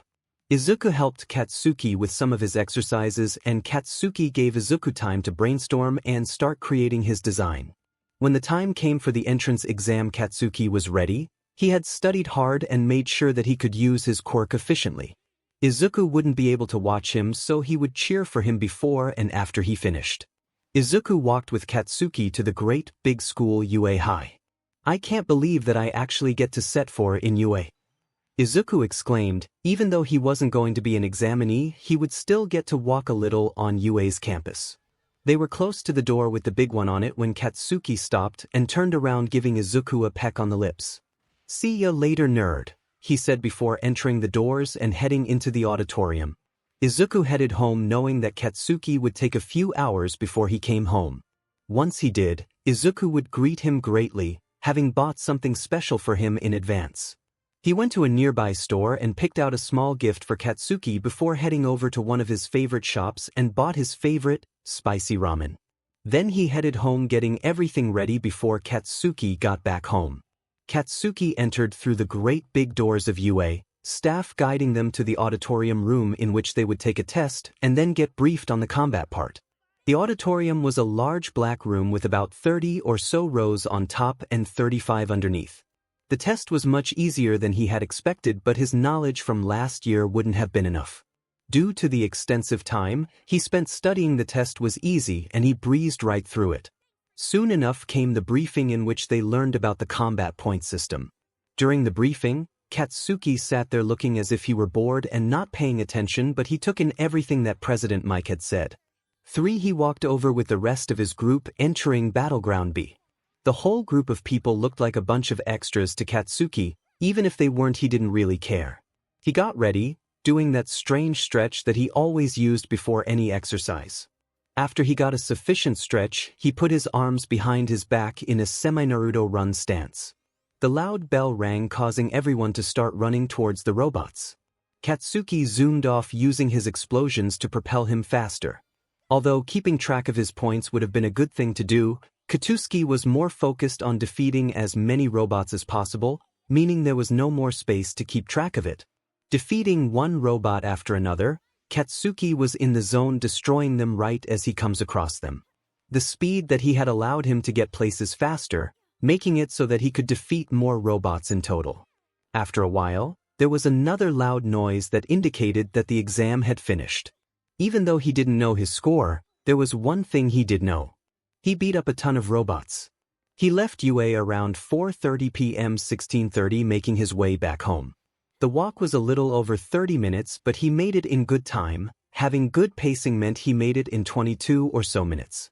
When he made it to the yard of his, knowing Izuku, he knew that he had planned something as a congratulation. He took a deep breath before opening the door, being surprised by his parents, Inko, and Izuku standing there shouting out congratulations. Izuku walked over to him, hugging Katsuki tightly. There was still a little bit of time before dinner where he had to share everything with the parents, so Izuku and Katsuki went upstairs, wanting some alone time. The two laid down in bed, getting into a good cuddling position. "So what happened? How's you?" Izuku asked enthusiastically, wanting to know how everything was. "I'll tell you when we go down for dinner, K." Katsuki replied, looking at the smaller male watching as he pouted and nodded his head ever so slightly. Katsuki chuckled, turning on the TV to watch a show before they had to go down, still tired from all of the examinations. The two got called down for dinner, reluctantly getting up, the two traveling back downstairs, sitting down at the table. "So, what happened?" Mitsuki asked Katsuki, passing him his food. Katsuki put his hands together, muttering, "Itadakimasu." They say that before eating, thumbs up, talking about his examinations in between bites of his ramen. Katsuki talked about how he had obliterated every robot in his path, most definitely getting the top in the exams. After finishing his food, he put his hands together again, saying, "Gatsusu-sama deshita. I know you probably don't care about it, but I put the English and Japanese version because why not?" He excused himself from the table, walking to his room to get some needed rest after the long day. 11 Izuku entered the room shortly after to check up on how Katsuki was doing. "If you haven't already, make sure to stretch. We don't want you having tight muscles, do we?" he said, heading over to where Katsuki was hugging him. He could tell that Katsuki was still tense and nervous about how he did. "I know you did great, Kaken," he said, giving the taller male a quick kiss, trying to relax him just a little. The results for whether or not he got in would be coming in about a week, so there was a lot of time to think about things. Seeing that Katsuki was still tense, Izuku looked back up at him. "Wanna watch something?" he asked, hoping to ease the blonde's nerves. Katsuki could tell what Izuku was doing and nodded, stiffly walking toward the bed, lying down and handing Izuku the controller, not wanting to choose anything. Izuku took the controller and put on one of the All Might movies like always. Around the quarter mark of the movie they paused and got ready for bed. Once completed, they turned the movie back on and cuddled. Ignoring the movie entirely, they ended up falling asleep. The next week was fairly normal. Izuku took Katsuki out more places to keep his mind off of UA for now. Their time together flew by, and soon enough Katsuki was getting his results. Seeing the paper, he and Izuku ran upstairs to see what he had gotten. The Katsuki tried to open the envelope, but he was too nervous. He handed it to Izuku, having him open it in his place. Izuku giggled, seeing that the blonde was nervous. He opened the letter like it were some kind of chips bag, the circular hologram falling on the bed next to them. The hologram detected the fact that it had been taken out of its previous containment area, the letter, and turned on with a blip. Katsuki turned his attention toward the screen, seeing as a small mouse in a big chair was on the screen. Izuku was watching next to him. "Kaken, that's Hiro Nizu. He's the principal of UA," he said, his eyes sparkling. "I know who he is, don't worry," he said, ruffling Izuku's dark green curls. Nizu started talking through the hologram, and it was amazing. The two were blown away by the fact that they were communicating with UA's principal through a hologram. It wasn't even a pre-recorded message, it was in real time. Nizu continued to congratulate Katsuki, telling him that he had been that top student in the exam. With that, he already knew he would be in Hero Course 1A. After the hologram shut off, the two sat there in silence for a little bit. "You got first, Kaken. Great job, I'm really proud of you," he said, snuggling into Katsuki's arm. "Of course I got the top, I always win," he exclaimed, as if pushing off the compliment. What Izuku couldn't see was that Katsuki's tail was wagging, relieved and happy that he had done so well. 48 Both Izuku and Katsuki are starting a new chapter in their life, high school. It was going to be much more difficult than middle school. How will those first few days work out? Find out in the next chapter. It was finally time for Katsuki and Izuku to start the beginning of their high school journeys. The two were very excited and couldn't wait for the school year to start. Sure, it meant that the two of them wouldn't be able to hang out as much, but they were excited to start working toward their goals. The last few days were spent hanging out and just being with each other, even if the activity was just sitting next to each other doing nothing. The first day of school was very exciting for both of them. Even though Katsuki wouldn't admit it, he was super excited and a little nervous. On the first day of school, the two woke up early, showering, brushing their teeth, brushing hair, and putting on their separate uniforms. They headed down for breakfast, eating quickly before heading out the door. Katsuki lived near UA and Mio anyway, so all they had to do was walk over to the public school next to UA, Izuku's school. Katsuki gave Izuku a peck on the lips before starting to walk over to UA. So that it was guaranteed that Katsuki made it on time. After dropping Izuku off, they arrived about 30 minutes early. Izuku had a while to wait before the campus doors were unlocked and he could walk the halls looking for his class. I'm starting with Izuku's first day, then moving on to Katsuki. He took the time to look at the school, admiring how much bigger it was compared to his middle school. The school was a 2-story building, windows covering the walls. It was a light gray color, nothing special. The building was much larger than his old school, however, and there was a little bit more lawn as well. Of course, there wasn't a lot, especially compared to UA, but it was a nice size. 9. Soon enough Izuku heard the loud ring from the school bell indicating that the school was open. He walked into the school, taking out the sheet of paper he had in his yellow backpack which told him which classroom to go to. He stared at the paper, checking the room numbers as he went, finally finding it after a few minutes. He was the first person in the room, which was understandable since there weren't many people who enter school at this time. He took his seat, choosing one in the 3rd row, 2 seats away from the middle. As time passed, more and more people entered the room, filling up the other seats. The teacher entered the room a few minutes late, entering about 5 minutes after the bell. "Welcome everyone. I'm Miss Tanaka and I'll be your teacher this year," Miss Tanaka, their teacher, said as she walked into the classroom. She had straight black hair and had a very pale face. She was around 4 feet 7 inches and was wearing short high heels that made her look about an inch taller. 25. She had a friendly face and looked happy to be teaching the class. "Alright, since today is the first day of school, we're not going to be doing any work. I'll go over the class norms and then we'll introduce ourselves." She started to go over the class norms, which were pretty normal for a class. Don't speak while the teacher's speaking, don't distract others, and something that is just for the support class, don't take or copy someone else's projects. This took them to lunchtime, so Miss Tanaka looked at her name sheet. "Alright, it's time for lunch. Ito and Suzuki, you'll be in charge of cleanup of dishes and cutlery. Aoki and Okada will be in charge of recycling. Fujimoto and Hirano, you'll be on food duty. Finally, Midoriya, you'll be in charge of bringing the food." Everyone nodded, getting to their positions. Izuku sighed, as everyone else was preparing to either eat or preparing to distribute the food. "I didn't make this up, it's actually how they normally have their lunch. Most of the time the food has vegetation from the school gardens, pretty interesting stuff.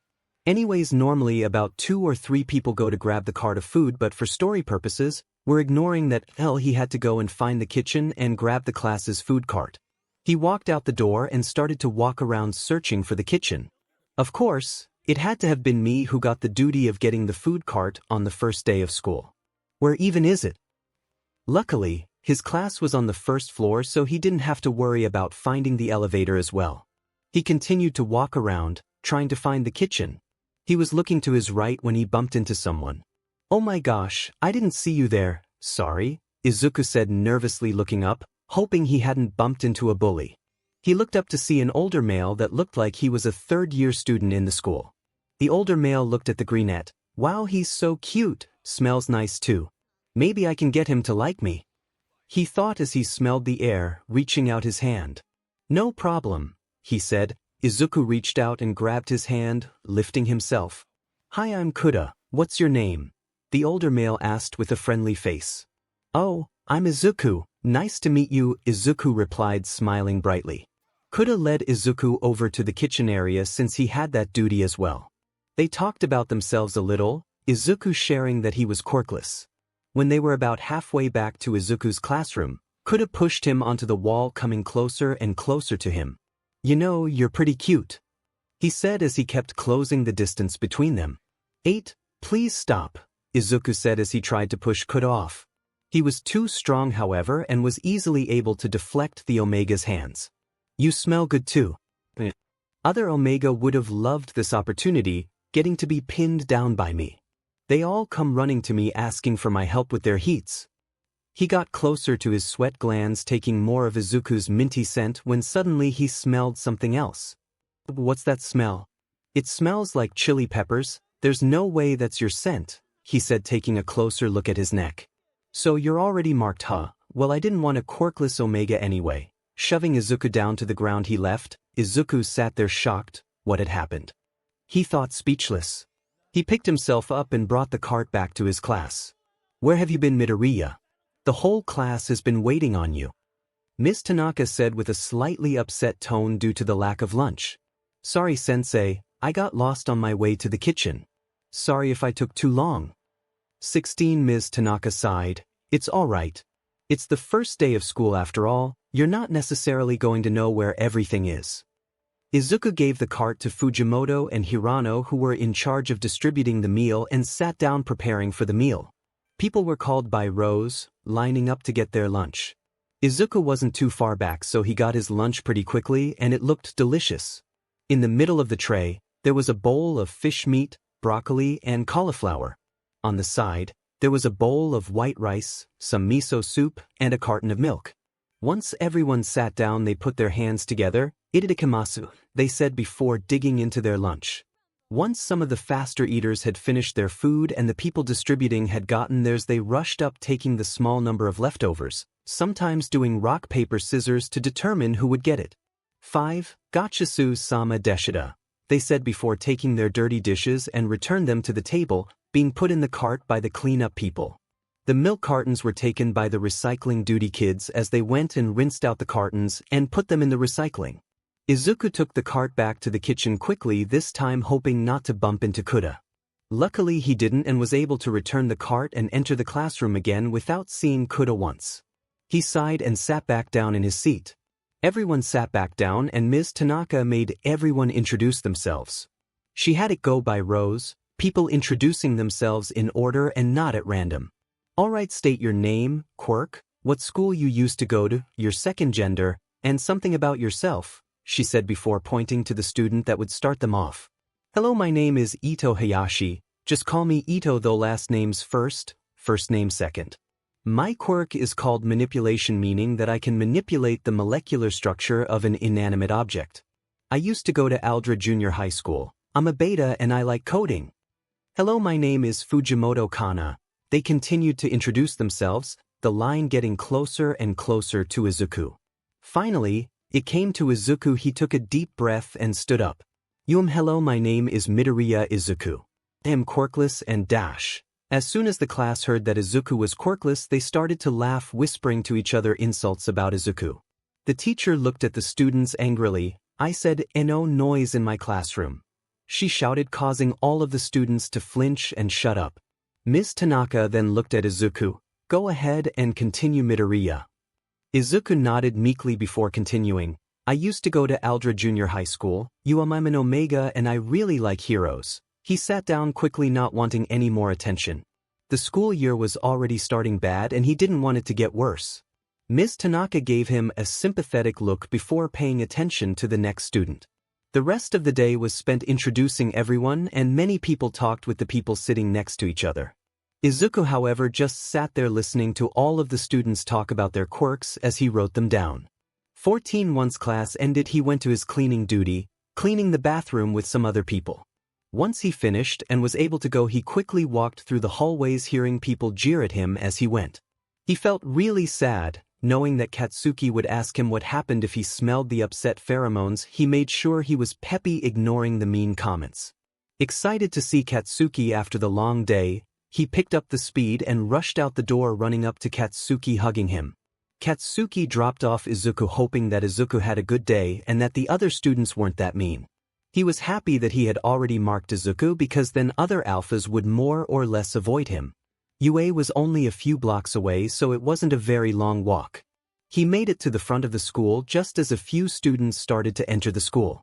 Luckily, he hadn't forgotten to bring the ID card that UA had given him, so he was able to go through the entrance gate without any issue. He headed through the door with a big one on it. He headed down the hallway looking out for his classroom. He went up about 2 flights of stairs before he finally found it, Class 1A.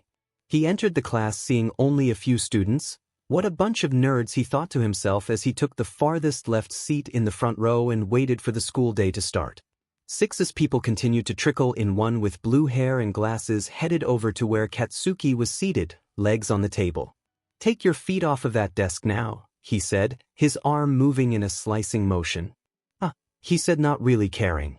You're disrespecting the upperclassman that sat there before you. He kept blabbering on about how Katsuki shouldn't have his legs on the desk. Katsuki sighed and put his legs down, anything to shut that guy up. The blue-haired male walked off and took his seat and went back to waiting. Soon enough a person in a yellow sleeping bag wormed his way into the room, unzipped, and stepped out, the classroom becoming silent. It took you 8 whole seconds for you all to shut up now. That won't do. I expect better from you tomorrow. I'm your teacher Izuku. Let's cut to the chase, put these on, and head outside. He said, holding up a UAP uniform. But Mr. Izuku, there's supposed to be an assembly today, one of the students pointed out. Like I care about some shitty assembly, Katsuki thought as he sat there bored. The assembly isn't going to help you improve. Now get a move on, we got things to do. Mr. Izuku said before heading out the door. This teacher isn't half bad. This will be a good year, I can feel it. Katsuki thought as the class exited from the classroom and headed to the changing rooms. Once in the uniforms, the class headed outside and started the physical and quirk exam. For the first time they were able to use their quirk during the exam. They started with push-ups and went to sit-ups, doing all kinds of tests. Katsuki did very well in all of the sections even if he didn't use his quirk, doing insanely well when he did use it. Overall the examinations weren't too difficult, at least for Katsuki. Once they were finished, it was finally time to eat. They all changed back into their uniforms and walked over to the cafeteria. Katsuki ordered some spicy curry, grabbing his food before sitting down. A group of people sat next to him and started to try conversing with him. Hi, I'm Kirishima. You were so manly out there, the male with spiky red hair said, leaning toward him. Whatever, Katsuki mumbled as he took another bite of his food. Another male chimed in, hey, that looks spicy. On a scale of 1 to 10, how spicy is it? This time it was a blonde-haired male with a small lightning bolt in his hair. 10, Katsuki mumbled once more, not really wanting to converse with anyone. Wow, that's really spicy, a pink-skinned girl commented. Yeah, the final one of the group said, this time it was a black-hair male. The group of 4 kept bugging Katsuki, trying to get him to chat. Katsuki just sat there mumbling answers as they bombarded him with questions. Katsuki was relieved when the bell rang, freeing himself from the interrogation. He returned his tray before walking to class. Class started again, and this time other teachers were coming in and introducing themselves, actual classes being introduced. After Izuku that morning they had Midnight Sensei, their hero history teacher, Present Mike Sensei, their grammar teacher, Ectoplasm Sensei, their math teacher, and finally All Might Sensei, their hero course teacher. After all of the introduction, there was still about 10 minutes before school ended. Izuku, acting how he always is, just zipped himself up into his sleeping bag, letting them socialize. The same group of 4 came up to him once again, but this time not bombarding Katsuki with questions. Like I said, I'm Kirishima, the spiky-haired boy said. I'm Kaminari, the one with the little black lightning bolt said. Mina's the name. I'm Zero, they all introduced themselves. Katsuki honestly didn't care what their names were, he was going to give them nicknames anyway, just to make it easier to remember. Katsuki started pointing to each one of them, giving them nicknames. I'm Bakugou. Now I don't give a F about your real names, I'll call you what I want: shitty hair, dunce face, raccoon eyes, and tape for brains. The group was shocked. Katsuki had actually talked to them. Hearing their nicknames they started to laugh. Kirishima saying, hey, that's not very manly you know, in between breaths, still trying to catch his breath from laughing. 8-1 school ended. Katsuki rushed out of the room, brushing past everyone in his way. The group that had self-nominated themselves the Baku Squad tried to rush after him, but he had already turned the corner of the school out of sight. Katsuki speed-walked, almost jogging to Izuku's school, ready to see him after a long day of school. He waited for a few minutes staring at the door before he saw people exiting the building. Katsuki looked around and finally laid eyes on his Omega running toward him. Izuku gave him a hug, burying his head into Katsuki's chest. Rough day? Katsuki asked, looking down at Izuku. He shook his head. Just missed you is all, he replied, taking his face out of Katsuki's chest so he could be audible. The two held hands, intertwining their fingers before walking home, ready to sit and relax. They had missed each other more than they thought they would, but they would get used to it. It was only going to be a year of it, and they could deal with that. Once they entered the house, they sat down on the couch and started talking about their days. Izuku shared plenty of details about his day, but something in the way he was describing it made it seem to Katsuki that Izuku was hiding something, but he dismissed it, glad that Izuku hadn't been laughed at. Oh Katsuki, if only you knew. Katsuki shared his day describing the exam and talking about the four who kept bombarding him with questions. They're just trying to be your friends, Kakin. You gotta be friendlier than just practically ignoring them, Izuku said in a mockingly stern tone. The two laughed, glad to be in each other's company again. It hadn't even been a whole 12 hours, and yet they were acting like they hadn't seen each other for a while. Mitsuki called the boys for dinner, interrupting their catch-up on the other's day. They walked to the table, taking a seat to see an extra special dinner. Since it was your first day of school, I thought I'd make something special, Mitsuki said, giving the two a warm smile. They ate up the dinner quickly, enjoying every bite. Thank you, it was delicious, Izuku said as he cleaned his dish. Once Izuku had finished cleaning up, he headed upstairs, getting ready for bed and putting on one of his favorite pieces of Katsuki's clothing. It was a large hoodie that was black with a gray cartoon skull on it. Katsuki had the t-shirt version as well, and it was one of his favorite looks, and Izuku loved that look, so he loved to take the hoodie and use it as pajamas. Putting the covers over himself, he snuggled into the bed, getting comfortable, and settled down, waiting for Katsuki before falling asleep after the tiring day. Izuku fell asleep in Katsuki's arms, which were wrapped around his lower back, allowing him to snuggle into Katsuki's chest, a good second favorite after his neck. The two fell asleep in the other's embrace, dreamlessly sleeping. They couldn't wait to see what the next day had in store for them. The two woke up earlier, giving themselves time to fully awake. Izuku once again woke up not wanting to get up, but once he had some time to get used to being up, he was full of energy. They went downstairs, having a simple breakfast of eggs and toast, then putting their uniforms on and grabbing their backpacks, exiting the house, locking the door behind them. Mitsuki and Masaru's work made it so that they started their shift early, meaning that they're done by early afternoon. Walking together, chatting about what they were excited about for the day, Izuku talking about his teacher Ms. Tanaka, while Katsuki was excited about his hero training, wanting to be stronger fast. They arrived at Izuku's high school, Horikoshi High School. See what I did there, smirking face, giving each other a quick peck on the lips before Izuku walked into the school, out of Katsuki's sight. 23 As Izuku wandered the halls, having a general idea of where to go, he bumped into the one person he didn't want to see. Well, look who it is, 𝗬𝗏 said as he walked up to Izuku, pushing him to the ground, two other people standing next to him. If it's not that quirkless guy you were talking about, the other bully with dark brown, almost black hair said, coming near him. The other two started to walk over as well, mocking him with each step they took. Izuku tried to get back up to no avail. He got pushed down once more. Once 𝗬𝗏 and his goons were done, they left the greenette sitting there speechless. How could someone go from being really friendly to so mean so quick?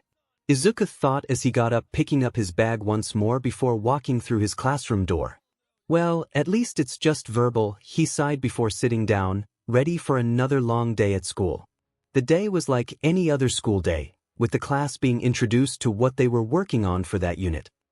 Most things would stay the same as units went by. They would have some academic stuff, but their main focus was improving their gadget making, helping them, later on, find a place to get an internship at. Izuku was super excited about the class. Throughout the school year, they would be creating 3 gadgets plus a creation of their own. Their creation didn't have to be completed, but the concept had to be there and they had to start working on it. Izuku knew that he could use that creation for his entry for the UA support course, so it had to be big. The class wasn't very interesting and was going over things that Izuku already knew, so he started trying to brainstorm ideas. Although he came up with some cool ideas, most including Katsuki's quirk, he wanted something that he could show off by himself, and none of his ideas seemed right. Throughout the whole day, Izuku brainstormed, trying to think of something that would be light, wouldn't hinder combat abilities, and was useful. Due to Izuku being in his head all day, including at lunchtime, the day went by quickly, nothing eventful really happening. Finishing up his duties, he rushed out of school to hug his boyfriend. On Katsuki's side of things, it wasn't that much more interesting. The only thing that changed was that he followed Izuku's advice and allowed the so-called Baku squad to bug him. They just had some strength training, their other classes starting on the curriculum. By lunch, Bakugou liked the company of the idiots around him. Even if they annoyed him, he was grateful to have someone to hang out with. Katsuki had made a deal with Kirishima that every morning when he arrived they would train, improving both of their quirks, killing 2 birds with 1 stone. He preferred the company of 𝗕𝗁𝗵𝗲 more than the other members, so he would respond to 𝗕𝗁𝗵𝗲 more than the rest of them. They didn't mind though, they could tell that 𝗕𝗁𝗵𝗲 and Katsuki would become best friends in no time. Bruh. All I gotta say is Katsuki's going to UA and I can't think of anything else to write. When school finally ended on Katsuki's and he walked out the doors with his squad, once outside sprinting. All of them were able to keep up for a short, needing to take a break except one. 𝗕𝗁𝗵𝗲 kept on running with him. Where are you going that you're in such a rush? 𝗕𝗁𝗵𝗲 asked. Before Katsuki said anything, he activated his quirk, launching himself into the sky, speeding off at a speed impossible to run at. 𝗕𝗁𝗵𝗲 sighed and started to walk back home. At least we got to talk a little. Maybe we'll become good friends, he thought as he kept on walking. In his eyes, Katsuki was so manly and he really wanted to be friends. He didn't romantically like Katsuki and just wanted to be friends with such a manly dude, not giving Izuku any competition this time. 24 Katsuki looked back, seeing that 𝗕𝗁𝗵𝗲 knew that he couldn't keep up and had turned around. He sighed in relief, not wanting his special time with Izuku to be taken from him by some idiots. He landed about a block from Izuku's school. He started walking, not wanting to draw unwanted attention to him. He stood at the same place as yesterday, waiting for Izuku to leave the school building. Izuku ran up to him, giving him a big hug before grabbing his hand. "Come on, Kaken, let's go," Izuku said excitedly as he started to drag Katsuki, who complied, following the little Omega. "I had a great day. Tanaka-sensei explained our first project today. We're gonna start designing the big project so that we have all year to design it." He started to ramble ideas that he had floating around in his head. Seeing that Izuku had a lot of thinking and choosing to do when they got home. "You seem to have a lot on your hands. Let's go home faster today then. Hop on my back," Katsuki said, ready to give Izuku a piggyback ride. Izuku hadn't seen Katsuki do anything like this before, but he got on anyway, trusting Katsuki. Katsuki put his arms down, palms facing toward the ground, and with a few flickering sparks, Izuku was shocked as he flew up into the air with a loud bang. His first impulse was to grab onto Katsuki tightly, but he knew that Katsuki had him safe, or he wouldn't have even considered it in the first place. Letting the air hit his face as they flew at a fairly fast speed, Izuku couldn't help but reminded of going on a roller coaster.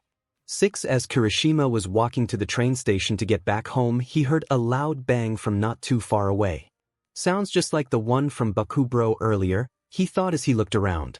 There were a few lesser explosion sounds, but they were still very audible. He finally saw it, a kid zooming through the sky using explosions to propel himself. There was no doubt that it was Katsuki. As he saw the figure zoom by, he heard a high-pitched woo-hoo, as if they were on a roller coaster.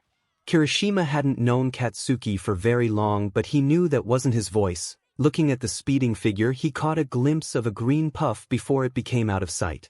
𝗕𝗁𝗵𝗲 shook his head. "I'm just going crazy, better get home," he said as he started back up on his way home. 9 The two finally made it back to Katsuki's house, landing in front of his yard. "That was awesome.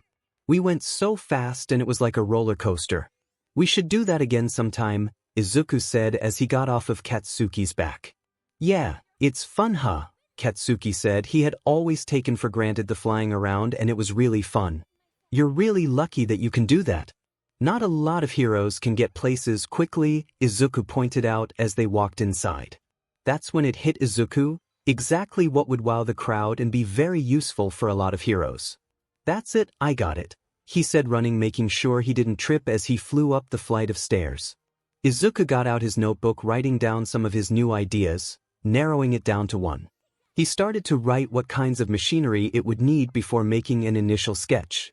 "Eager are we," Katsuki said, entering the room to see Izuku still in his uniform. "Kaken, what do you think so far?"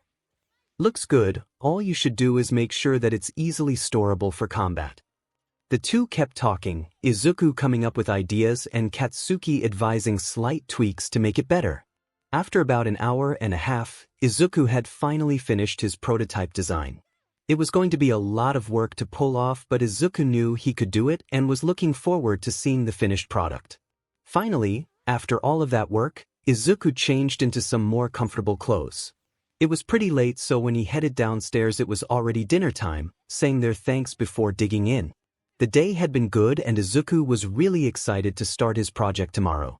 The two got ready for bed, brushing their teeth, taking a shower, and putting on pajamas before settling in under the covers. Snuggling into each other, they were as close as could be, Izuku's face buried into Katsuki's chest as Katsuki was snuggling into Izuku's poofy hair. They fell asleep quickly, knocked out until the morning. You don't get to know what the design is. You'll find out later in the story. It took me months to get the idea that I've stuck with now. I've been making this story up in my head for a while now, started brainstorming it months ago. As the days continued on, the bullying continued. Luckily it was only verbal, so he didn't have to hide any bruises from Katsuki. Izuku's designs were going well and he started on some of the main systems of it. Katsuki became closer to the Baku squad, improving his quirk skills as well, becoming more agile and powerful. As Katsuki would hang out with his squad during school and would hang out with Izuku after, declining every hangout invite from his UA friends. During his time with Izuku, he would talk about his times hanging out with his squad, describing them to Izuku, referring to them using the nicknames he had created for them. Izuku would share how his designs and how they were going, talking about his setbacks and asking for help from time to time. Izuku was obviously Ms. Tanaka's favorite. He was ambitious and hardworking, striving for UA. It was going great and Katsuki enjoying his time with Izuku more than his squad. 1 week. However, as they were talking playing video games, Izuku said something that shocked Katsuki. "Hey Kaken." Katsuki looked at Izuku, letting out a small hum, letting Izuku know that he was listening. "So you know how I need to keep working on my project after school sometimes because I want to have it done and functional." Katsuki nodded. There had been a lot of times where Katsuki would sit doing his homework and Izuku would be hard at work building something. "Well, I want to spend some time working on it alone," he said, starting to get nervous. Katsuki looked at him. "So you want to work in my room without interruptions?" "I can do that," he said, making Izuku chuckle. "No, I mean, I'm planning on going back to my home so that I can work on it for a while and not have any disruption. I want to work on it starting Monday and have my last work night being Thursday. That means we'll hang out on Friday, okay?" Izuku said timidly as he looked at his boyfriend's shocked face. "You mean we're not going to see each other for 4 whole days?" Katsuki asked with a fairly loud tone, looking slightly desperate. That wasn't the case. 𝗵𝗲𝗄𝗧𝗵𝗲. Katsuki sighed, calming himself down. "Okay, I'll drop you off tomorrow and I'll pick you up Friday afternoon." "That's fine, I can manage," he said, making sure all of his words sounded calm and not sad. That night Katsuki pulled Izuku closer than normal in an attempt to get some kind of make-up time before he couldn't sleep with him for a few nights. He tried to stay awake, spending as much time as possible with Izuku. Sadly, the dreaded morning came quickly and he had to get up, getting ready for school. The two got ready for the day, walking to school a little later than usual so that they could talk a little more. When they finally made it to Izuku's school, they gave each other an extra big hug, staying in the embrace for a minute or two. Izuku pulled away, giving Katsuki a peck on the cheek before waving him off. Katsuki sighed and walked off. "This is going to be a long week," he thought as he walked to us sadly. When Katsuki made it to the gym where he had been training with Kirishima, it was already a few minutes after he was supposed to be there. "Hey man, what's wrong? You're never late, and when I mean never, I mean never," Kirishima said as he walked over to Katsuki, noticing that Katsuki looked sadder than usual. "Hey, you okay man?" he asked, worried for his friends. "F off," Katsuki said as he got ready to fight, throwing an unexpected explosion at the red-haired male. The two fought for a little less than 30 minutes after switching into their gym clothes, giving Katsuki some time to not focus on the fact that he won't see Izuku until Friday. The two ended their combat and returned to their uniforms after taking a quick shower, still earlier than most. Katsuki sat down and checked his phone, not having anything else to do as he waited.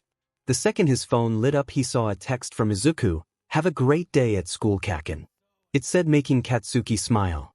Remembering that he wouldn't get to see the Omega's cheery smile made him gloomy. Setting his phone back into his bag, he sat there waiting for class to start. The Baku squad was talking, goofing off as usual as they noticed Katsuki was sitting at his desk not doing anything and looking gloomy as ever. They decided to walk over to Katsuki, wanting to cheer him up. "Hey bro, what's up?" Kaminari asked, trying to make it sound like he hadn't noticed Katsuki's mood. Nothing, he mumbled, startling the group. He either yelled or said nothing. The only time he had said anything like that was on the first day. The four exchanged looks, nodding. Something was most definitely off.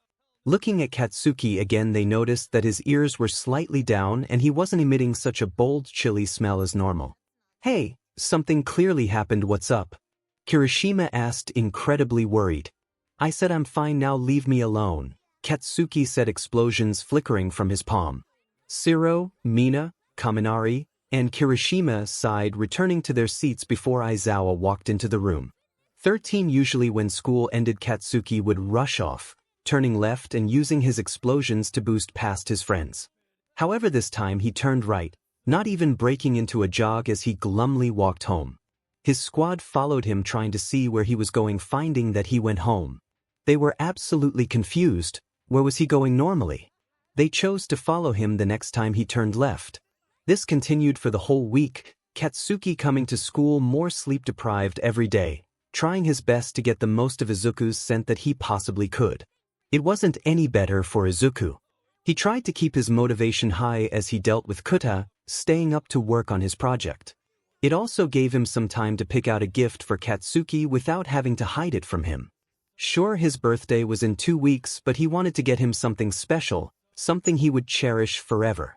He also wanted to give him a little gadget that he had designed. On Tuesday he went out shopping and found the perfect gift, putting a lot of thought into the present. Izuku spent a long time with the present, but he worked really hard on the invention he was going to enter to get into UA, taking him past 1 a.m. For when the long week was almost to the end, Katsuki was absolutely bored in class, already wanting the day to be done even though it had just started. He kept checking the time as it slowly changed minutes. The Baku squad looked at him, thinking that maybe Katsuki would cheer up. They were most certainly tired of having a sulky Bakugou and would prefer the explosive one they were used to. Lunch came and it was even more torture as the end of the day neared. As soon as Katsuki was able to leave, he perked up, bolting to the door and rushing down the halls, not breaking the no-running rule. His friends tried to be as sneaky as they could, following Katsuki. He had started running quicker than they had ever seen him as he exited the large doors of UA. 𝗧𝗵𝗲 took the lead, following Katsuki with his TPE as the rest followed 𝗧𝗵𝗲's location using their tracking systems. For 𝗧𝗵𝗲 stopped at a school that was much smaller compared to UA after seeing Katsuki stand in front of the school, his foot tapping the ground. Mina, Kaminari, Kirishima, and 𝗧𝗵𝗲 all looked at each other, whispering about why Katsuki would stop at a nearby public school. On Izuku's side of things, he had finished his cleaning faster than usual, cleaning faster than anyone else. He had been pushed down by 𝗬𝗳 on his way out but squeezed out of his grip, running out the door. As the Baku squad continued their whispering debate, they were surprised by a loud 𝗂𝗂𝗂. They all looked up and saw a male with green hair running over to Katsuki. Katsuki wagged his tail, waiting for the impact from Izuku's speed. The two hugged Katsuki, lifting Izuku into the air as he spun him around. "I missed you," Katsuki said, putting Izuku back onto the ground. "It was only a few days, silly 𝗂𝗂𝗂. I missed you too. Come on, we gotta make up for the time, don't we?" Izuku said, grabbing Katsuki's hand and dragging him away, the two running off at a much slower pace than Katsuki would normally jog at. The four, hidden out of view, stood there shocked, mouths wide open. Katsuki had never been that nice, let alone take so-called orders, smiling as they walked off. They looked at the smaller male. He had green curly hair that puffed out, was much skinnier than any of them, and was a few inches shorter than Katsuki. Kirishima looked at the greenette. "He looks kind of familiar," he said, remembering that time he saw Green as Katsuki flew around with his explosions. Mina watched, taking out her phone and opening the camera app to take pictures. Seeing that the two were leaving, she turned back to the other three guys. "They're moving," she said as she started, sneakily, following them. They followed Katsuki and the other mysterious male, Katsuki leading Izuku this time. Katsuki started running faster, dragging Izuku to their favorite park, stopping to let Izuku catch his breath. "𝗂𝗂𝗂, you know I don't have nearly as much stamina. Let me catch my breath," Izuku said, breathlessly, breathing in and out slowly to catch his breath. "Alright, before we go running around, how about getting us a snack?" Katsuki said. Seeing Izuku's enthusiastically fast nodding, he could tell Izuku would like that. They went to Creamery Cafe, seeing much more people there.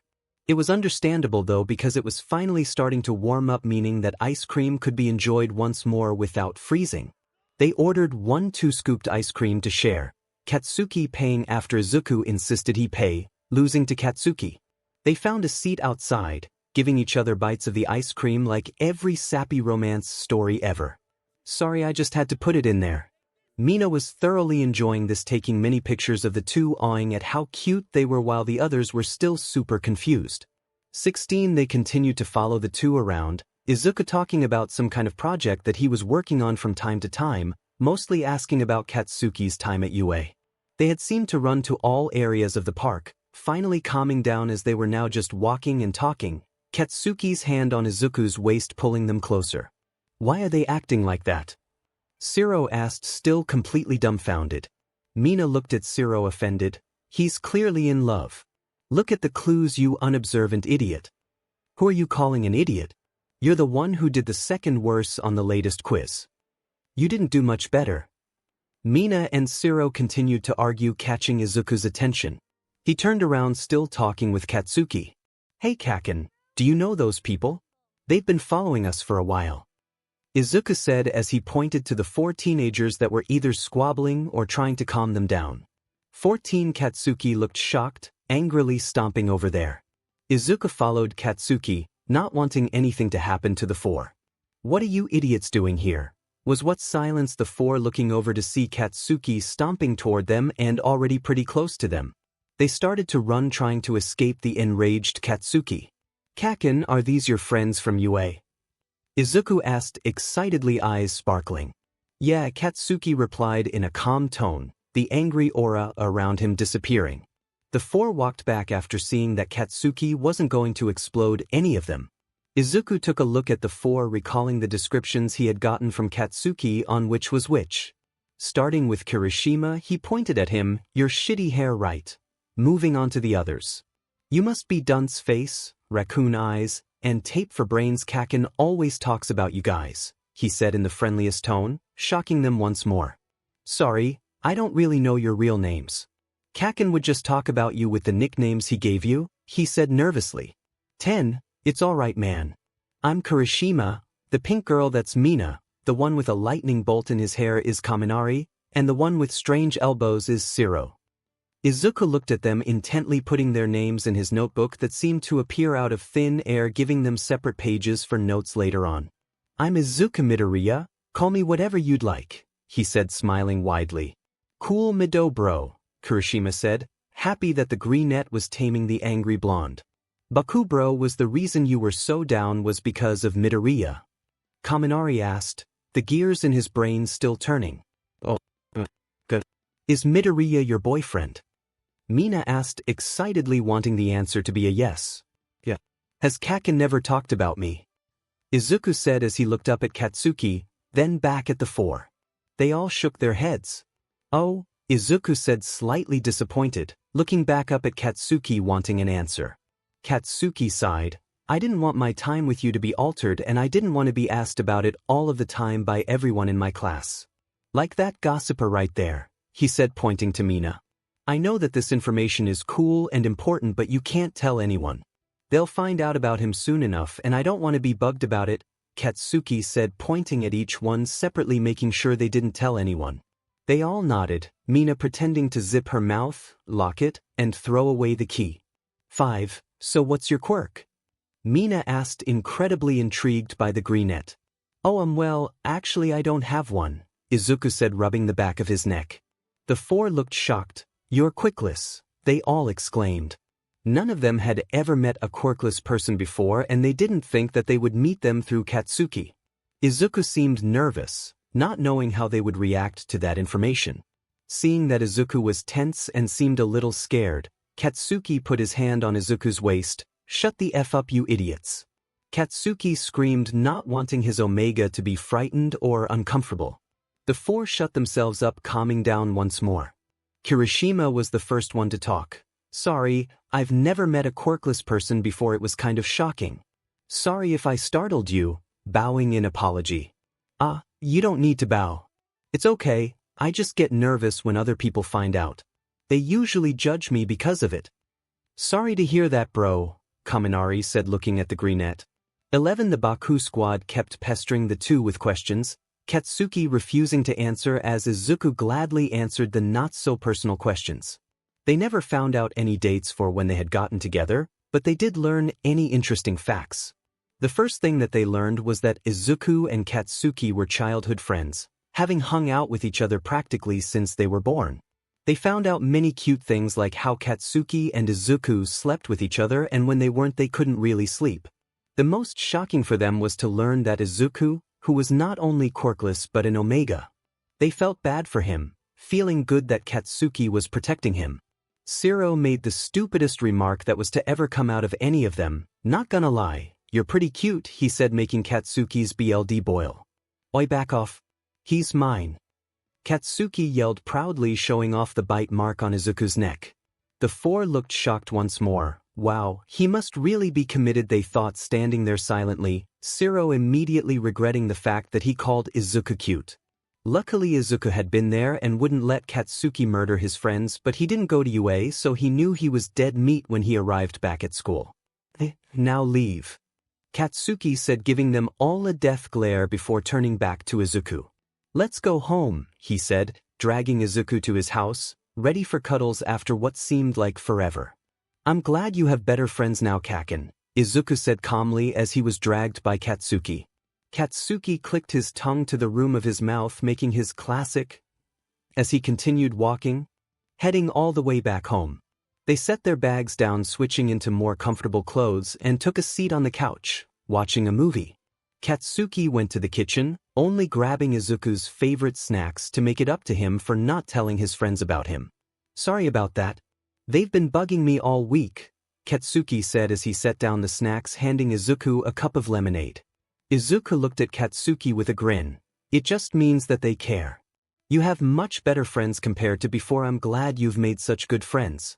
I understand why you wouldn't tell them about me. I mean, you love this time, so I get it, Izuku said as he leaned in, snuggling into Katsuki's shoulder, making himself comfortable, sighing out, showing that he was content.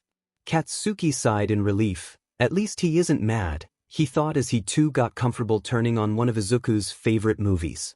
The movie was another All Might one because Izuku may like most heroes, but he's an All Might fanboy through and through.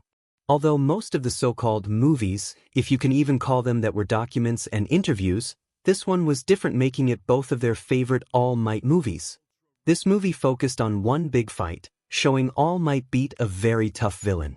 The two had watched it so many times that they knew the exact sequence in which everything would happen. Even though the movie was much shorter than the other ones, being only about an hour long, they enjoyed it much more than the other ones. It started with All Might fighting a large group of villains, all wearing black or gray outfits. All the villains had similar quirks, all being able to manipulate Earth in some way. One villain in particular, who seemed to be the villain boss's right-hand man, was exponentially stronger. While others were throwing rocks the size of boulders, this villain, in particular, could make around a 6 in magnitude. Now that's pretty strong, taking out a few surrounding buildings. All Might defeated all of the main villain's goons quickly, but the final obstacle was much harder than the rest. Being able to make catastrophic earthquakes and being able to throw big obstacles in the way made it clear that he had trained well with his quirk. The fighting sequences were all the movie was, but it never got old, seeing the incredible battle between the villain boss and All Might. It was an intense fight, All Might coming out of the battle victorious with a few deep wounds.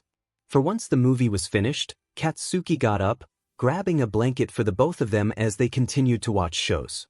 Wrapped in the fluffy warmth of the blanket along with the smell of his alpha being right there, he fell right asleep after the first 15 minutes of their show. Snuggling into Katsuki's arm, he treated it as if it were a pillow, fast asleep. Katsuki looked down at the sacked-out Omega, giving off a small smile, watching the remaining 10 minutes of the episode. Once he felt Izuku shifting on the couch, trying to find a more comfortable position, he turned his attention back to Izuku. Carefully picking him up as to not wake him, Katsuki bridal carries Izuku up to his room, laying Izuku on the bed. Once Izuku was carefully placed onto the bed, Katsuki tucked him in, letting him get comfortable. Katsuki's mini-mission had been a success. Izuku hadn't woken up, so it was fine. Katsuki went back downstairs drinking a cup of water before heading back up to join Izuku on the bed.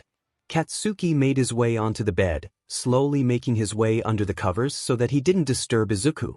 Once he situated himself under the covers, Izuku turned over facing toward Katsuki, instinctively clinging onto him, ready to fall asleep to start his recovery from his irregular late sleeping from the past few days.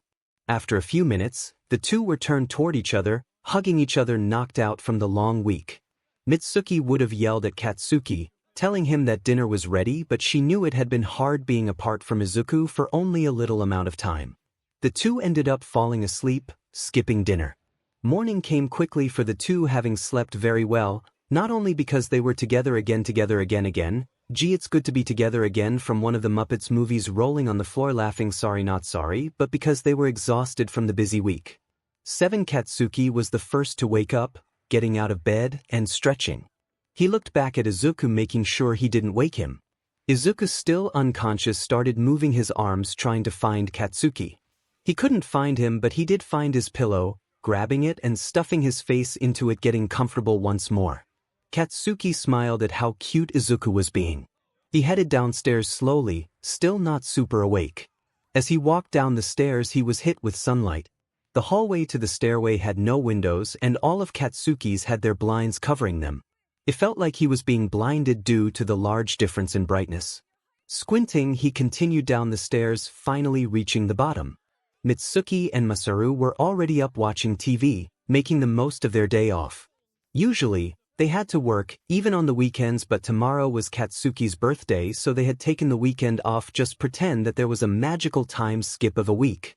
8 Katsuki sighed. Walking over to his kitchen, he grabbed a slice of bread out of the bag next to the stove, popping it into the toaster, turning the knob on the toaster to make sure his toast would be burned. He leaned on the counter, still groggy. Against contrary belief, Katsuki wasn't a morning person. The toast popped up with no warning, startling the sleepy blonde just a little bit. He grabbed the toast, buttering it up and putting the knife in the sink. Not wanting to grab a plate, he walked over to the sink, eating it there, not wanting to make a crumbly mess on the floor. After eating his toast, he sat down where his parents were, looking at what they were watching. Katsuki could have sworn he had heard some kind of romance story playing earlier, but at the moment it was just news. Mitsuki looked bored, looking around for something to do. Noticing that Katsuki was finally up, she decided to put her attention onto him. 42, I see that you're finally up. Where's Izuku? She asked, gratefully to have someone to talk to. Masaru was watching the news, engulfed in whatever it was talking about. Sleeping, Katsuki replied, turning his attention away from the TV. Where's the show that was on when I first entered the room? Katsuki asked, seeing that his mother wasn't enjoying the news. Masaru wanted to watch some news for about an hour just to see what's going on. Masaru may really like watching the news, but Mitsuki most certainly didn't. It was one of the many things they didn't agree on. She sighed. Planning to do anything for your birthday? She asked, hoping the answer was a no. Just like she hoped, he shook his head, meaning that the plans Izuku had made wouldn't have to get changed. 1. So, when are you bringing your UA friends, huh? Or are you just gonna save that time for Izuku? Mitsuki asked with a smirk on her face, knowing that her son just wanted the time for hanging out with his boyfriend. 𝗕𝗓𝗁, they'll probably just follow me home, Katsuki said, knowing that it would start to happen soon enough. Well, I can't wait to meet them, Mitsuki said, grinning widely, knowing that Katsuki had finally made some good friends, other than Izuku, of course. They're really nice, Izuku said, his high-pitched voice being scratchy since he had just woken up. Katsuki looked at Izuku walking over to him. Good morning, he said as Izuku groggily leaned on Katsuki. Morning, Izuku said. Lunch will be soon, so you shouldn't eat a lot, but if you want I can cook you some eggs, Katsuki offered as he led Izuku to one of their kitchen chairs. Eggs sounds nice, he replied, not wanting to have a big breakfast anyway. So what's the plan for today? Izuku asked, giving him the day for whatever leisurely activities he wanted to do before his big day tomorrow. Katsuki let out a small hum, showing that he was thinking about it. Nothing much, honestly, I just want to relax. Knowing you, you've probably already planned out the whole day, haven't ya? Katsuki said, smirking as he leaned in toward Izuku, a slight blush creeping onto his face from embarrassment. Well, maybe, Izuku said in an unsure tone, already knowing half of his surprise had been ruined. Katsuki smiled, ruffling Izuku's hair before grabbing a pan from one of their floor cabinets. He put the pan on the stove and walked over to the fridge, grabbing the egg carton and a bonus, cheese before closing the door. He carefully cracked the eggs, making sure that no eggshells got into the pan. Once he had put in 2 eggs, he turned on the heat, waiting for it to be fully cooked. He had decided to make sunny-side-up eggs, so he didn't even get to flip it. Luckily, eggs weren't something that had to be cooked for a long time, only needing a few minutes to be fully cooked. Once the eggs had cooked all the way through, he carefully picked the eggs up and out of the pan, making sure the yolk didn't split. Once plated, he sprinkled on some shredded cheese, putting the extra ingredients back into the fridge. He placed the food in front of Izuku, taking a seat next to him. "Thank you," Izuku said, digging into his food. Once he was finished, they got ready for the day, only to stay in Katsuki's room all day watching movies and playing games. They took breaks to eat lunch and dinner, heading right back upstairs afterward. The day went by peacefully, and it was a really relaxing day. Being attached to the screen all day meant that the day went by quickly, but none of them cared, actually happy for the day to speed by. The two got ready for bed later than usual since it was technically part of the weekend. They got ready for bed, Izuku once again stealing Katsuki's clothes for pajamas, which he found much more comfortable than his clothes. Katsuki didn't mind since his clothes looked really cute on Izuku, clearly being too large to be his own clothes. They snuggled up under the covers, cuddling each other as they quickly fell asleep. Tomorrow was Katsuki's birthday, and Izuku was excited to show him his surprise, and now it's time for me to brainstorm what that surprise is. This is one of the things that I haven't thought about yet. If you got any suggestions, please comment down below. Izuku was trying not to fall asleep until Katsuki was already up, so he kept opening his eyes every few hours. Although this made Izuku sleepy, it also meant that he woke up at 7:30, a nice time to wake up on a Saturday to be productive. That 100% ain't me. He carefully got out of bed, looking back to see that Katsuki was still asleep. Katsuki did seem to be moving in his sleep more, so Izuku knew he didn't have all of the time in the world. Quietly rushing down the stairs, Izuku looked around, noticing that Mitsuki and Masaru had already put up the birthday decorations as they slept. Izuku sighed in relief. At least one thing is already off my to-do list, he thought as he went to the kitchen grabbing ingredients for some 𝗵𝗃𝗁𝗍. Izuku wasn't a great cook, but he wanted to make Katsuki's breakfast. 𝗵𝗃𝗁𝗍 is like eggs, but a little harder since you have to roll it, adding things to make the eggs to make it easier to roll. He had pulled out some eggs, dashi, kind of stock that's used for a lot of seasonings for Japanese foods. It's even a part of the broth for miso soup, and pulled out measuring spoons. He cracked 12 eggs, putting 3 in a bowl, making double the usual for 2 people just in case he messed up the first one. Once he thoroughly mixed the egg whites and yolks, he put in 2 teaspoons of dashi to each bowl. He also added 2 tablespoons of water to each mixture, making sure to stir thoroughly. I've never made or had 𝗵𝗃𝗁𝗍 before, but I've heard from my friends it's good. I'm literally looking at a guide on how to make it as I write this though. I'm thinking of using the recipe to make some soon. This was the simplest recipe I could find, so there are more flavorful ones out there. If you were to cook it though, you should look up a guide. I'm not a 𝗵𝗃𝗁𝗍 expert, so do that instead. Grinning face with sweat. Once the mixture in each of the 4 bowls was ready, Izuku didn't want to mess up. As he silently panicked, he noticed that Mitsuki had just entered the room.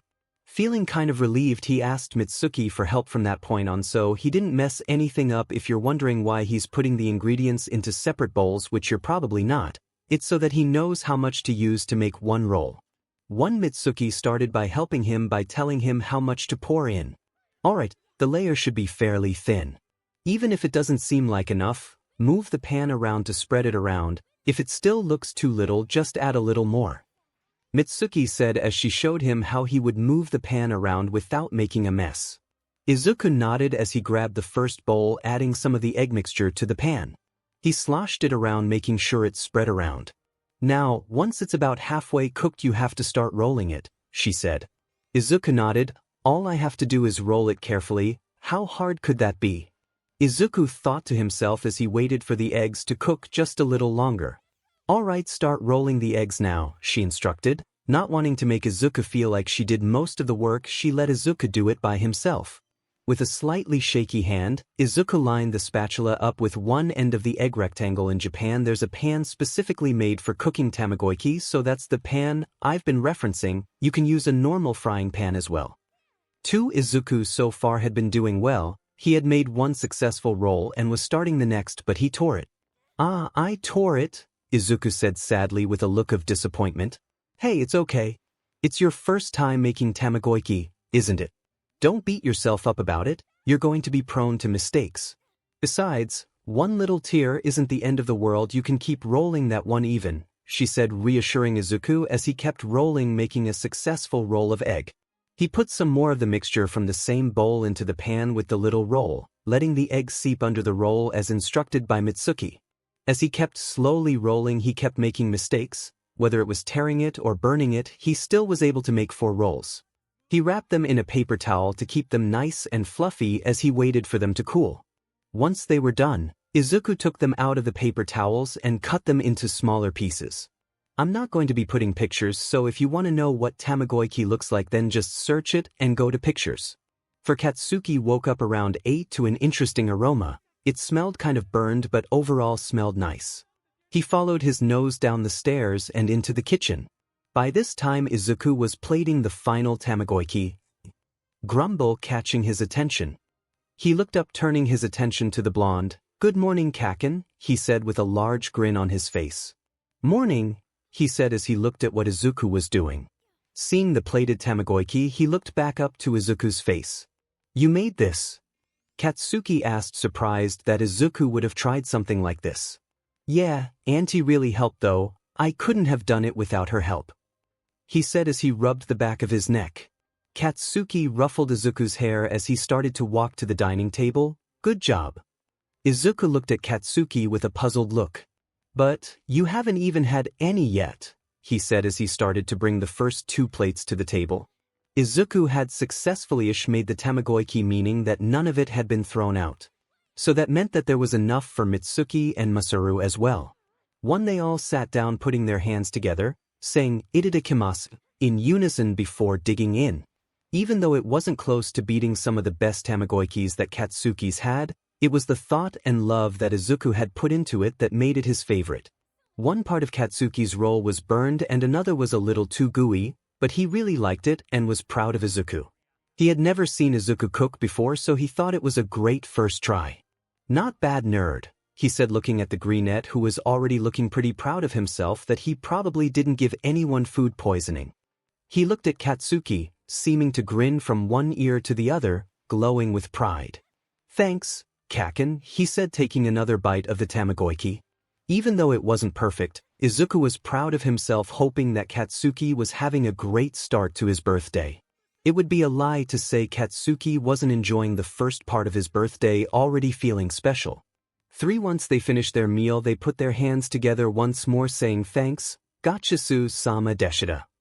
Afterward, Katsuki got ready for the day, showering, brushing his teeth, and putting on some fresh clothes.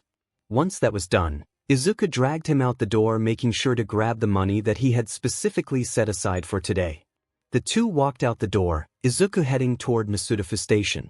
Masudafu, being a fictional location in Japan, can technically be anywhere, so I'm using that to my advantage, although it made finding a location and food item that's actually sold there a pain in my butt. Izuku already had pre-bought tickets since he had already planned out the whole day. The train was booked to be a direct travel, meaning that they didn't have to be crammed into a subway with a bunch of people like Tokyo Station, where people can make a living off of pushing people into train cars. This was a nice trip, everyone getting to sit down in seats, watching as scenery as the train passes by it. The train headed for 𝗳𝗏𝗏, a city in the very far north of the main island in Japan. Masudafu, where the show takes place, a fictional location, is north of Tokyo, about a 2-hour train ride away to be exact. Masudafu was a few hours away from 𝗳𝗏𝗏, but that gave the 2 enough time to arrive there at lunchtime. 𝗳𝗏𝗏 is a smaller town housing 71,000 people. Now that's no big number, but compare it to cities like Tokyo, which has a population of over 30 million, the most populated city in the world, it's considered much smaller in comparison. The train ride was overall relaxing for the 2 of them, looking out the window looking at the scenery in their pillow-like seats. The blue soft seats felt like they were laying in a bed, both of them falling asleep about halfway through the trip. Izuku leaned on Katsuki's shoulder, Katsuki's head tilted toward Izuku.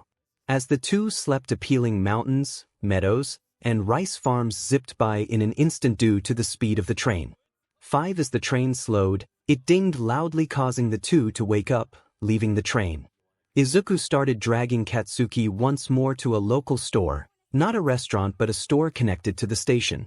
He went in buying 2 boxes for about 2,000 yen, $20. Katsuki was handed one of these boxes, looking at the packaging. It was Odate's famous 𝗕𝗶𝗯𝗹𝗶, a bento that's different depending on the place, usually eaten during trips on the train. The couple sat down at a nearby outdoor table so that they could look around, seeing the beauties of the town as they ate. The 𝗕𝗶𝗯𝗹𝗶 consisted of rice, chicken, egg, eggplant, and many other assorted food items.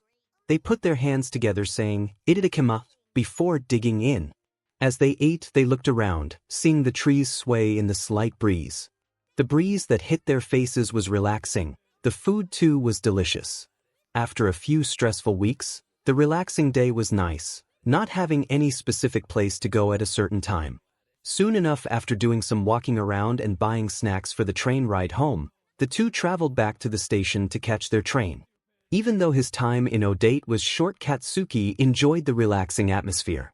After stressful weeks at UA, today was a day that he needed, a nice relaxing day to break away from all of the stress building up from school. This time when they got on the train, they had a little table, not just cushioned seats like last time. They set their snacks on the mini table, getting comfortable for their 2-hour train ride. On the way there, Izuku had reserved a normal train, taking longer than a bullet train. The bullet train was a little more expensive, so Izuku had decided to buy the ticket for the way back instead of on the way there, giving them enough time between breakfast and lunch. Izuku once again ended up falling asleep on Katsuki's shoulder, not waking up until the train came to a stop. Katsuki, on the other hand, didn't. He ate snacks, watched the scenery that speeded by, and looked over to his 𝗕𝗏𝗃 with a loving smile. The train ride was even more comfortable than before, the seats being able to recline slightly. Izuku bought the tickets to have little special features like the mini table and the reclining chairs, which cost extra, but he didn't mind spending a little bit more money. Katsuki only opened 1 bag of snacks, leaving the rest to be opened some other day. The train ride was really nice, relaxing even more than before. Knowing that no one was around, Katsuki lowered his emotional wall. He peppered Izuku's face with kisses as he looked down at his 𝗕𝗏𝗃 with a genuine smile. He reclined Izuku's seat for him just so he could be a little more comfortable. The 𝗕𝗏𝗃, of course, grabbing Katsuki's right arm, snuggling into it before getting comfortable. Katsuki smiled, using his phone with his left arm, time flying by faster than the bullet train was moving. Izuku woke up to a loud, high-pitched ding and Katsuki shaking him awake. "Come on, nerd, train ride's over," Katsuki said as he started to grab their things.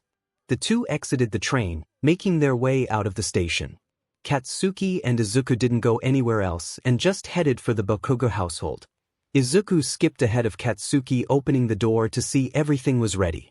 While Izuku and Katsuki had been out, Mitsuki and Masaru had been hard at work preparing for the rest of his birthday celebration, including baking his birthday cake.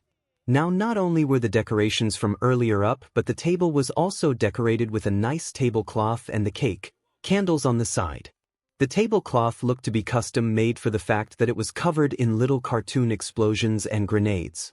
Katsuki smirked, looking at Izuku. "You did this, huh?" he asked, seeing Izuku get flustered, a light tint of pink brushing across his face. Well, I had to get money from your mom, but yeah, I made sure that it was made custom. After all, the best of the best deserve nothing but the best, right?" Izuku said as he continued to ramble on about the decorations, trying to seem less embarrassed than he actually was. Katsuki felt his face heat up ever so slightly. Even if the two had gotten used to each other and didn't usually blush when Izuku called Katsuki the best of the best, there was no way his heart wouldn't speed up.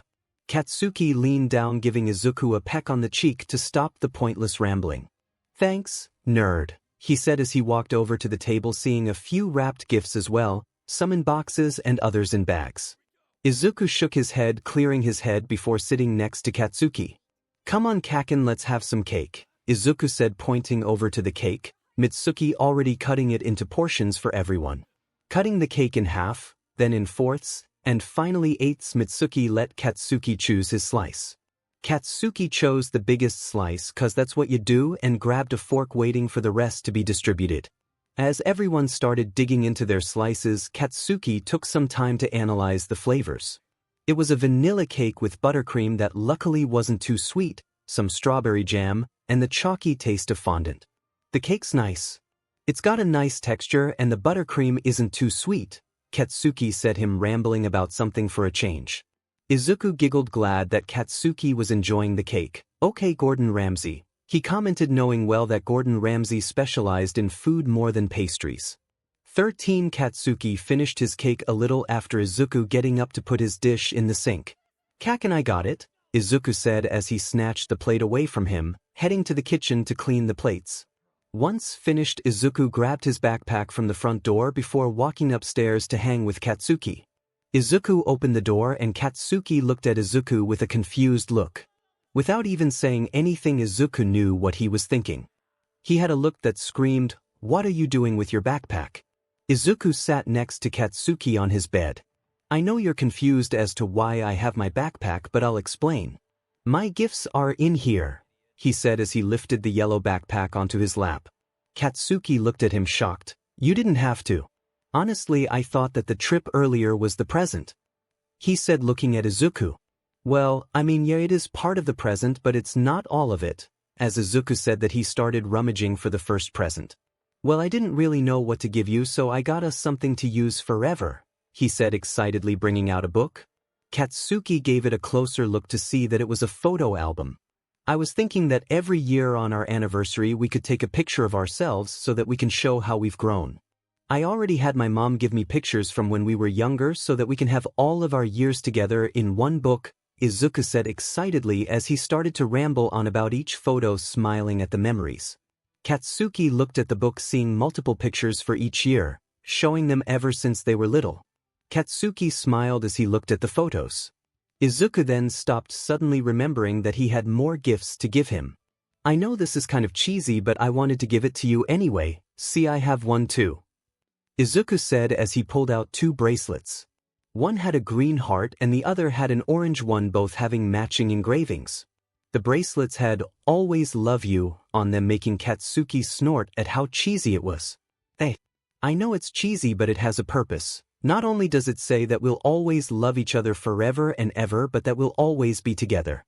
To emphasize that there's also a tracker on the back that are connected so that we can always find each other," Izuku said excitedly as he showed Katsuki 2 blinking dots. One was green with the word Deku overhead, the other being orange, saying Kaken. Katsuki chuckled. "Don't worry, I'll wear it as long as you do too," he said, picking up the green bracelet and putting it on his wrist. "I'll make sure to pair it to your phone soon," Izuku said, turning his phone off. "And the final one is really cool," Izuku said, his eyes lighting up. I was supposed to be working on my project the whole time, but I got bored with it, so I continued on this. I had been designing it for a while, even before school started, and they're really cool. I did get some help from Tanaka-sensei, though, cause it was tough trying to figure it all out on my own." Izuku unzipped his front pouch, showing what looked to be the armbands that he has on underneath his large gauntlets. "I wanted to work on this first because it was a much smaller project compared to what I want to do with this kind of technology. Now, this is only something you see in the movies," Izuku said as he handed the armbands on. To Katsuki's surprise, it was fairly heavy for something so little. It was much lighter than his gauntlets though.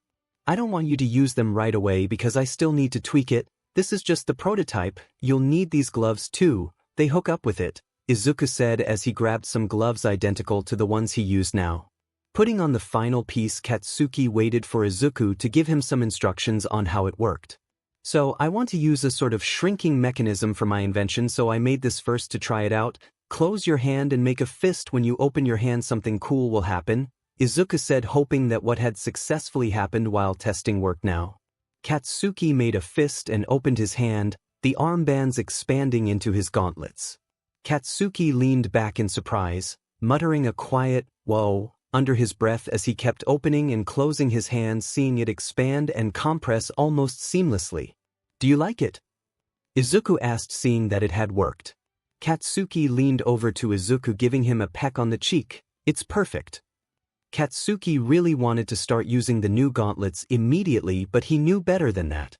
Even though the shrinking and expansion worked perfectly, didn't mean that the mechanisms inside were ready yet. Katsuki compressed the gauntlets and watched, still in awe at how it worked. Handing them back to Izuku, Katsuki just sat there, not really sure what to do now. Izuku zipped up his backpack and set it to the side. Izuku sat next to Katsuki, without hesitation, immediately climbing onto Katsuki, sitting on his lap and wrapping his legs around Katsuki's waist. Putting his hands around Katsuki's neck, he pulled him into a deep kiss. Katsuki kissed back, asserting depth in the kiss as he shoved his tongue into Izuku's mouth. They continued kissing until Katsuki felt a tap on his shoulder from Izuku, indicating that he needed to breathe. They pulled away, slowing their breathing as they caught their breaths. Katsuki started to pull Izuku in for another kiss, but Izuku put a finger on Katsuki's lips. "Happy birthday, Kaken," Izuku said, once again pushing his lips against Katsuki's.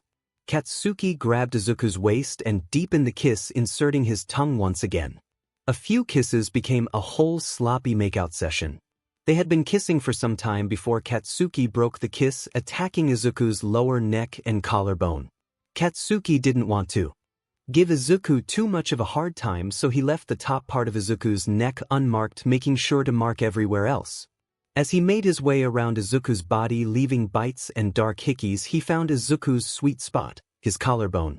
After he had left a sufficient amount of marking for Katsuki's liking, he went back to kissing Izuku. After another makeout session, they flopped on the bed and relaxed, catching their breaths. Katsuki laid down on his stomach on the bed, comfortably lying there, having enjoyed every moment of the relaxing day. Izuku looked at Katsuki, still wanting to do one more thing. Using most of his strength, Izuku started to rub Katsuki back. Katsuki seemed to relax even more with the massage, so Izuku kept on rubbing, switching from his palm to his knuckles, moving his hand up and down slowly across his back. Izuku continued with the massage, going up to Katsuki's shoulders, which he responded to. "Oh yeah, that feels nice," Katsuki said, sighing as he seemed to start sinking into the mattress below. Izuku went on with the massage for a few more minutes before stopping and lying next to Katsuki. Katsuki looked at Izuku and smirked. "You should do that more often, that really helped." Those words really made Izuku feel good. He had done something that Katsuki appreciated, and he was glad that Katsuki had a good day, even if it was kind of hectic. The two cuddled up, watching a movie of Katsuki's choice as a way to spend the remaining time before heading to bed. The cake they had earlier was their dinner, so as meals went, they were all set. Even though Katsuki never watched horror movies with Izuku because he knows that he hates them, today was his day and he wanted to watch the new movie that had come out recently. Katsuki was skeptical about whether or not to play it, but Izuku insisted that it was okay. Izuku wanted to make sure that Katsuki had the best birthday possible, so he made sure that Katsuki watched what he wanted to, being a horror movie. Izuku never liked horror movies, but he knew that Katsuki was a fan of them, so he forced himself to agree and watch the movie, hoping to get some sleep. The movie started and Izuku was already on edge, hoping not to get too scared during the jump scares. As the movie progressed, Izuku ended up grabbing onto Katsuki's arms, scared for his life as the story got more and more stressful. Katsuki looked down at Izuku with a sympathetic look. He was enjoying himself while Izuku was just trying not to look too scared. Katsuki knew that Izuku was already scared even though the jump scare hadn't arrived just yet, so he pulled Izuku in closer, making sure that he knew that he was safe.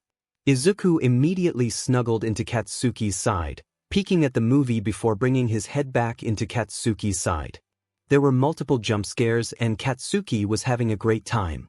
Izuku, on the other hand, was shivering, face shoved in Katsuki's side as he tried not to scream. Once the movie was over, Katsuki pulled Izuku into a hug, peppering the top of his head with small kisses.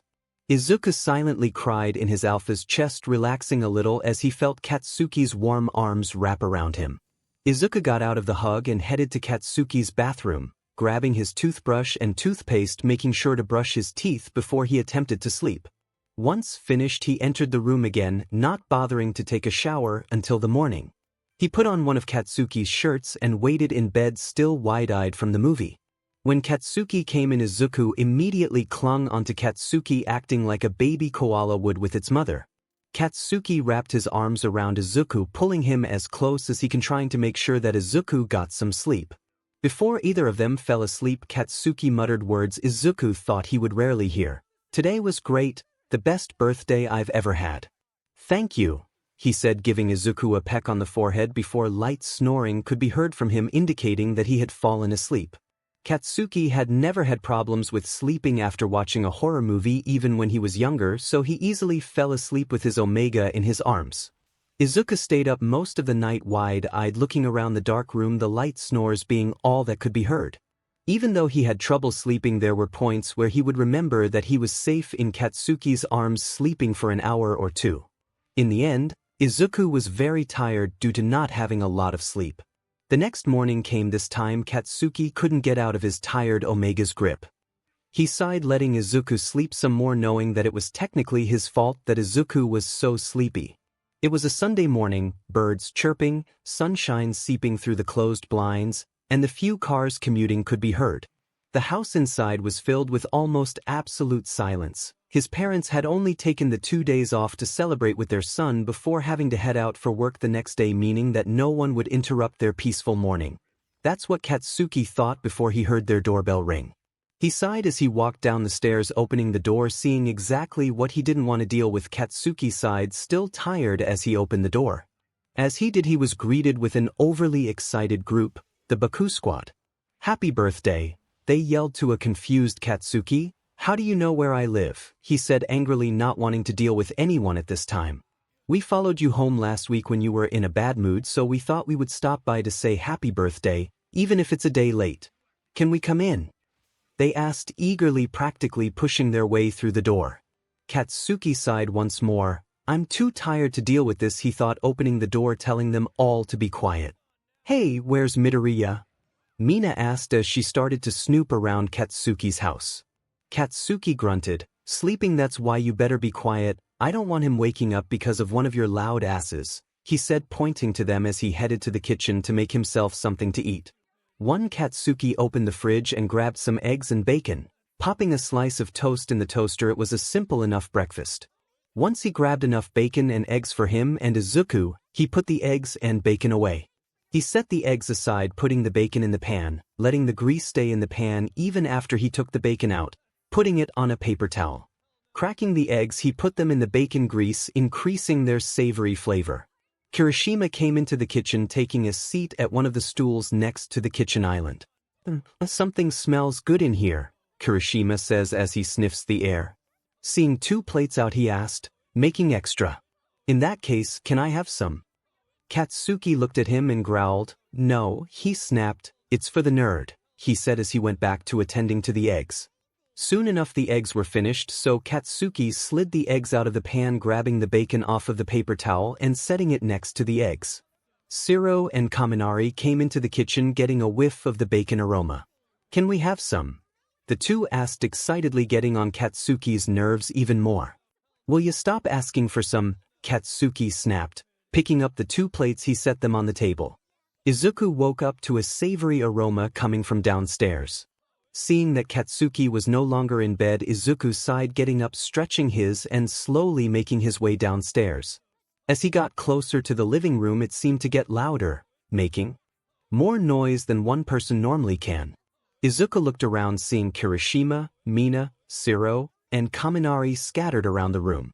Izuku looked around for Katsuki, seeing him at the table. As Izuku walked over to where Katsuki was, Mina said, "Good morning, Midoriya." Energetically as she waved at him, he nodded, smiling as he mumbled, "Yeah, morning," before continuing over to Katsuki. "Morning, Kaken," Izuku said as he took a seat next to him. Katsuki looked over at the greenette. "I know you didn't get much sleep, but it's good to know that you got some." Izuku looked back at Katsuki. "Thanks for making breakfast. Why are your friends here?" he asked, tilting his head slightly to his left as he started to eat his food. "I dunno, ask them. They just barged in this morning," he said, looking agitated. Kirishima walked up to the 2 of them with his usual friendly smile. "Good morning, Midoriya," he said, taking one of the seats next to Izuku.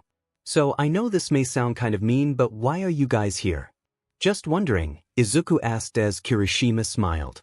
Well, we had followed him home when you weren't there, and so we thought that we would stop by to give Bakugou a late happy birthday message. With that, Izuku's face lit up. That's so nice of you, he said, grinning from ear to ear. Katsuki's friends had never celebrated his birthday with him, so the fact that they just wanted to stop by and say happy birthday made Izuku happy. Well, I'm glad you could make it, he said as he finished up his breakfast. Once Izuku was done, he grabbed his plate and washed it out in the sink, putting it on the drying rack. As he started to walk back to where Katsuki and Kirishima were sitting, he heard Mina say, "Hey, look, All Might's on TV." Izuku's eyes sparkled and he rushed over to where Mina was sitting on the living room couch. "Did you say All Might?" he asked the pink-haired girl excitedly. "Yeah, wanna watch it with me?" she asked. Izuku nodded, sitting next to her, becoming immersed in what the television was saying about All Might as he mumbled coherently. Kaminari, who had decided to be with Mina after Bakugou yelled at him, stared at Izuku. "You really like All Might, huh?" he asked, catching Izuku's attention. "Yep. All Might's the coolest hero ever," he said before honing his attention back to the TV. Katsuki walked over to where Izuku was sitting down next to him and in between Izuku and anyone else. Kirishima walked over and sat down, Siro doing the same. Once they had a sufficient amount of time watching the television, the Baku squad tried to drag the two out the door. Being in pajamas, Izuku and Katsuki left to go upstairs and get ready before they were pulled out of the house by his friends. Overall, the day was fun. The six of them ran around town doing and saying random things as the day progressed. The day was uneventful and flew by quickly. When Katsuki and Izuku opened the front door, it was fairly late and all they did was eat dinner, get ready for bed, and fall asleep. Once morning came, Izuku and Katsuki both got up a little earlier than usual, feeling refreshed from a full night's rest. Getting up and getting dressed in their uniforms, the two went downstairs and ate a simple, easy breakfast of eggs and a slice of toast. They grabbed their bags and heading out the door. As they walked, Izuku let the cool breeze hit his face. It was going to start heating up soon since summer was near, so Izuku was savoring the last few mornings that would be this cool. Once they made it to Horikoshi High School, Izuku hugged Katsuki and gave him a peck on the cheek before rushing into the building. Katsuki sighed and started to walk over to UA. Izuku rushed into his classroom, greeting Ms. Tanaka. There was a little over 40 minutes before class, so Izuku took out his project and started working on it in the tech room that was connected to his classroom. He grabbed the machine that he was working on, asking for help from Ms. Tanaka on how to shrink a mechanism with the mechanics in it. He continued on it, finishing a larger version of what he wanted. Now all he had to do was to make a smaller version. It was going to be difficult since most of what he needed was too large, meaning that he would have to make smaller versions by himself. So far he had a small box that would expand into the larger version of it. When it was time for school to start, Izuku had finished sketching the blueprints for the final product. To the others, Izuku's invention was a secret. Not wanting it to be stolen or copied, he had really only worked on it before school and afterward in Katsuki's room. Izuku loved to use the time in the mornings to avoid others and to be in his world, one where he could think up and do anything. Izuku had started making more and more side projects for the past few weeks to learn the kind of mechanics he would need for the final project, just like you make and learn about the mechanisms before the robot. Izuku's imagined creation was most definitely not a robot and was nowhere near anything like it. Instead, it had one single purpose and stuck to it, not having much coding. Izuku had loved the idea of compacting things that would take up a lot of space. His dream was to at some point have his backpack or whatever his housing for his current project was to be able to become pocket-sized and expand into a whole creation station. The thought of it had sparked after thinking about how to make his design for the UA support course entrance exam compactable and not in the way of battle. Izuku loved the support course at his school because even though it wasn't as great as UA's, it gave almost half of the class time in a day to their inventions, allowing kids to work on the assigned projects. While Izuku worked on his side projects before and after school, sometimes he would sneak in some time in here and there if he was finished or wanted to work on something other than the assigned build. As long as it was still working on technology, it was fine. Izuku loved this and had become quite close with Ms. Tanaka, as she would always help him when he needed help. Even if Horikoshi High School was a public school and didn't have high-end top heroes and support engineers as their teachers, they had gotten very lucky with Ms. Tanaka since she was motivating, kind and smarter than some famous and well-known support item makers. Ms. Tanaka and Izuku had become sort of a team when it came to designing his UA entree, and Izuku enjoyed the help while Ms. Tanaka enjoyed the challenge. Although it was a win-win situation for the two, it did mean that Izuku was called out even more for being a teacher's pet. Ms. Tanaka, unlike most teachers, didn't tolerate bullying in her class and always put a stop to it. She felt sympathetic for Izuku but was glad that he was still enjoying his time in class. Izuku was most definitely top of her class, and none of the other students could compare. They were either in there because their parents wanted them to do something important because of their lame quirk, or because they had a mild interest in the subject. Izuku, of course, was not either of those, striving for the top and to get into UA's support course by his second year of high school. He did inspire Ms. Tanaka, and she knew that a bright boy like him, even if he was quirkless and an omega, would be able to accomplish great things.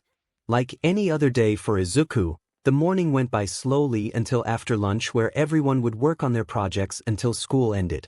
Izuku was super excited, having already finished the project a week ago. Izuku unzipped his yellow backpack and grabbed out the blueprints he had written earlier, planning out the materials he would need to take from the school if he were to work on it at home. The class was put in pairs, having an uneven amount of people. Izuku was the only one with no partner and table partner, meaning he had it all to himself. Being secluded helped him work as he put in his earbuds, putting on music to drown out the rest of the class. He grabbed many things such as circuit boards, wires, metal, 2 small airtight boxes, etc. Cause I don't know what else would be used to make it. He put the boxes in the backpack, not needing them for the project just yet. He knew that he could only do the metal work in class, so he started on that, carefully storing the electronics part in his bag. He went over to the metalwork station, seeing that the class had been working on their projects for over 2 weeks. No one was using the metalworking station anymore. Izuku put the goggles on and put on the heavy-duty gloves so that he didn't burn himself. He started to heat the metal, putting it into the machine to start the shaping process, putting his metal designs into the machine. The machine didn't take a lot of time, but for all the different pieces he needed, it did take the whole class PRD. Not only did he make the pieces for the mechanisms he was working on, but he shaped all of the pieces he needed for the entire build to save some time later. He ended up having to pack up once the final one was finished, putting them all in his bag so that he could leave them at home since he wasn't going to need them for a while. He finished his cleaning duty for the day and started to head for the door. That was until he was stopped. Well, someone seems in a happy mood, 𝗂𝗧 said as he and his friends approached Izuku. Didn't see you this morning. You must have arrived earlier than last week, he said, pushing Izuku onto the ground. I bet something happened with him and his little alpha. Izuku looked up at 𝗂𝗧, getting angry that he had even thought to make fun of his alpha, calling him little. Grabbing the collar of Izuku's shirt, 𝗂𝗧 looked at him dead in the eyes. Don't think I forgot about what happened on Friday, ignoring me and running off, he said, letting him but still standing there. Izuku looked at them and said with a stern tone, leave my boyfriend out of this. 𝗂𝗧 looked surprised but smirked. He found a weak point that made Izuku mad and he was going to use it. He wanted to make Izuku's life a living hell and he would use it in any way he could. With the smirk still plastered on 𝗂𝗧's face, the group left. Izuku looked at the group, who started joking about his alpha. Yeah, I bet he's really weak. I mean, what strong alpha would want someone like him? They said, laughing as Izuku started to get angry, eyes darkening. He decided to ignore it and let it go. They were just messing with him and he had more important things to do. He got up and calmed down, his eyes returning to normal as he dusted himself off and headed for the door. Katsuki arrived early at the gym that morning, having to wait for Kirishima to arrive. Katsuki stood there tapping his foot as he watched the clock slowly change minutes. Kirishima finally came a minute and a half later than their scheduled meeting time. Katsuki looked at Kirishima angrily. You're late, he barked, already in his workout clothes and everything. Kirishima smirked, glad to see that Katsuki was back to his normal self. Sorry bro, I'll be out in a minute. He quickly bolted into the locker room and sure enough, after 1 minute he came out of the building with his workout clothes on. The two got into position and started fighting, Katsuki putting in more effort than he had for the past week. Katsuki was finally enjoying himself and Kirishima was glad that Katsuki that he knew was back. Their training went by quickly and soon enough it was time for school. For the two took separate showers so that they didn't stink when they entered the school and put their uniforms back on, leaving the gym and heading for the entrance for year ones. The two walked into their class. Although Kirishima and Katsuki were some of the first students to arrive at school, they usually arrived in class just a few minutes before it started, meaning that almost everyone was already there. Katsuki sat down and Mina, Siro, and Kaminari walked over to where Kirishima and Katsuki were. "Hey bros," Kaminari said, waving to Kirishima and Katsuki. Kirishima waved back while Katsuki just scoffed, looking the other way. "So, what did you do on your birthday day?" Mina asked, wanting to know the details. Katsuki just sat there quietly, not wanting to talk about anything as per usual. "I bet he did something with Midoriya," Siro commented, making Mina squeal. Luckily the class ignored it, finding it normal for Mina to squeal at random points. If Midoriya was involved, it must have been something wholesome. "Spill the tea," she said. Katsuki sighed, not wanting to share anything and get it leaked. He stayed silent. Kirishima looked at how Katsuki was acting and realized that he didn't want to share anything. "Hey, guys, it's Bakubro's personal info, so he can share it only if he wants to." Mina looked at Katsuki apologetically. "Sorry," she said before changing the subject. The group talked until 2 minutes before school started. Once that point hit, they all headed back to their seats, not wanting to get in trouble with Mr. Izuku. Sure enough, less than 30 seconds later Mr. Izuku entered the classroom. The whole class teleported back to their seats and shut up, waiting for Izuku's instructions. Izuku looked at the clock, waiting for the bell to ring. Once it hit 8:25, Izuku spoke up. "Good morning, class. Now, there is one announcement that I'm supposed to make before getting into the plan for today. So that you all can work together and improve your saving and rescuing skills, we'll be taking a field trip on Friday. It'll be me, All Might, and another surprise hero, so be prepared for that. Now talk among each other while I find the planner I was given." And with that, everyone started talking, chatting about how excited they were and discussing who they thought the mystery hero was. Izuku came back with the book and an expo marker to write on the whiteboard with. "All right, now all of you shut up and listen," he said as he popped the cap of the marker off and starting to write on the board. The morning went by quickly, nothing of the irregular until right before lunch break. Ms. Midnight's class, technically it's supposed to be their history class, but I couldn't find their teacher's name, so I'm sticking with Midnight, was interrupted by Izuku. He came in, making Ms. Midnight stop what she was doing and leave the class. "All right, I don't care how you do it, but you're all required to choose a class rep. If you need me, I'll be underneath the desk sleeping," he said as he walked over to his desk, disappearing under it. The class started to argue about who the class rep should be, Katsuki chiming up multiple times just to say that he should be chosen. Ida got the class out of the chaos by saying that they should vote on it. Once finished, they all looked at the results. Todoroki had gotten first place with 3 votes, Momo in second with 2 votes. Katsuki looked enraged. "Why the hell do I only have 1 vote each?" he screamed. "Sorry Bakubro, but I voted for myself." The rest of his friends nodded and Katsuki sighed and sat back down. "But didn't want to be class rep anyway," he muttered as he laid his head on his hand. Ida looked at the board, disappointed. "How could I have gotten no votes?" he said, seeming as if he could cry. Mr. Izuku got up from under his desk, looking at the results. "Okay, Todoroki and Yoazu, please come up to the front of the class." The two walked up to the front. "All right, meet your new class representative and your vice rep," Izuku said, gesturing to Todoroki and Momo. And with that, the bell went off and everyone darted out the door. One Katsuki started fast walking over to the cafeteria. He wasn't going slowly, but he wasn't sprinting there like some students. By the time he got there, the line was already long, having at least 30 or so students. Katsuki sighed, getting in line to get his order in before stepping aside as they waited for their food. The line went fairly quickly since all they did was order their lunch, which was usually the same every day. As the line progressed, Katsuki had to decide whether to get the spicy ramen or curry. He decided on some curry since he had ramen most of last week.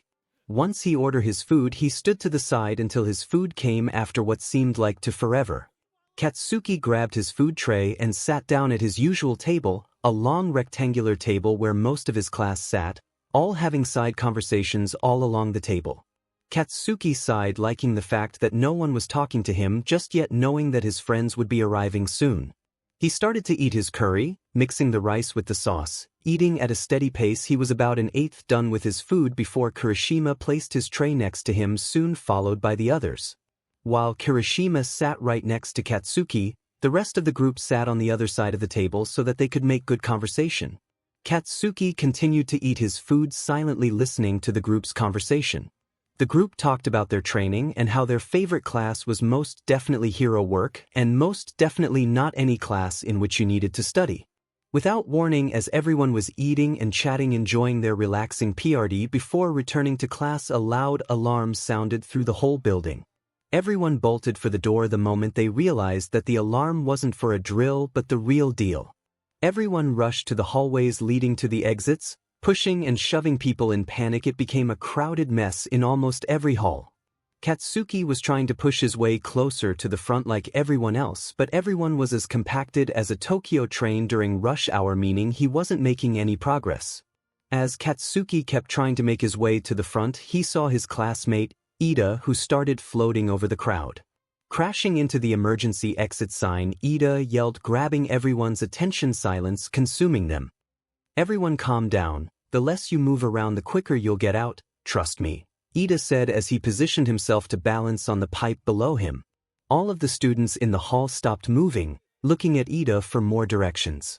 For the students in front to open the doors, you're all going to have to move backward just a little, he said, and everyone complied, not wanting to be squashed against so many people. Soon enough the doors swung open and all of the students slowly streamed out of the building. They were finally free from the hallway. They all looked around to see what was going on and saw dozens of reporters bombarding the disintegrated entrance gate. Everyone sighed in relief. At least that meant that it was just a false alarm. Everyone started to go back into the building. It was almost time for classes to resume, so they all hurried up their respective stairs, heading back to their classrooms. Katsuki stood there for a minute. How did the reporters get in? There's usually a gate that is put up to non-students and teachers, so why hadn't it activated? As Katsuki's mind circled with questions, Katsuki headed back inside. When the bell rang indicating that class was starting, present Mike, their next teacher, didn't show up until a few minutes after he was supposed to. Sorry I'm late, I had to deal with those reporters, Mike said in an apologetic tone, immediately ditching that act and heading back to energetic Mike. So who's ready to learn some grammar? He shouted in excitement as everyone groaned. The day was as slow as ever, seeming to take years just for a few minutes to pass, especially since Katsuki hadn't finished his lunch. Usually, Katsuki finished his lunch and sometimes got seconds depending on if he had hero work that day or not. This time he did earlier that morning. Once it was the time before their dismissal when their homeroom teacher would come in and talk. The class rep position changed. Apologizing to Todoroki, Ochako volunteered that they assign Ida to the position as class rep because of what he had done at lunch. Everyone agreed and Katsuki couldn't care less as he waited for the dismissal bell to ring. The bell finally rang and Katsuki walked into the hallway, making sure to take his time. Since most students wanted to get home quickly, not wanting to miss precious time to get to the train station, they were in a rush, making the hallways close to the exit very crowded. Katsuki, on the other hand, didn't have anywhere that he needed to be sooner rather than later, so he was able to take his time, avoiding the crowd completely. Once outside and free from the constraints of indoors, Katsuki blasted off, making sure to get there quickly. Like he usually did, Katsuki landed a little less than a block away, not wanting unneeded attention. He started walking over to Horikoshi High, standing in his usual spot waiting for Izuku to get out of school. Even though Izuku's school gets out of class a little earlier than Katsuki's, Izuku always stays a little while in the class lab, getting in a few last-minute questions before working on it at home. Katsuki smiled as he stood there, seeing his Omega come into sight, immediately looking for him. Once the two locked eyes, Izuku started to walk faster over to where Katsuki was standing. Running up to him, Izuku gave Katsuki a big hug. It was tighter than usual, but Katsuki brushed it off, already a lot on his mind.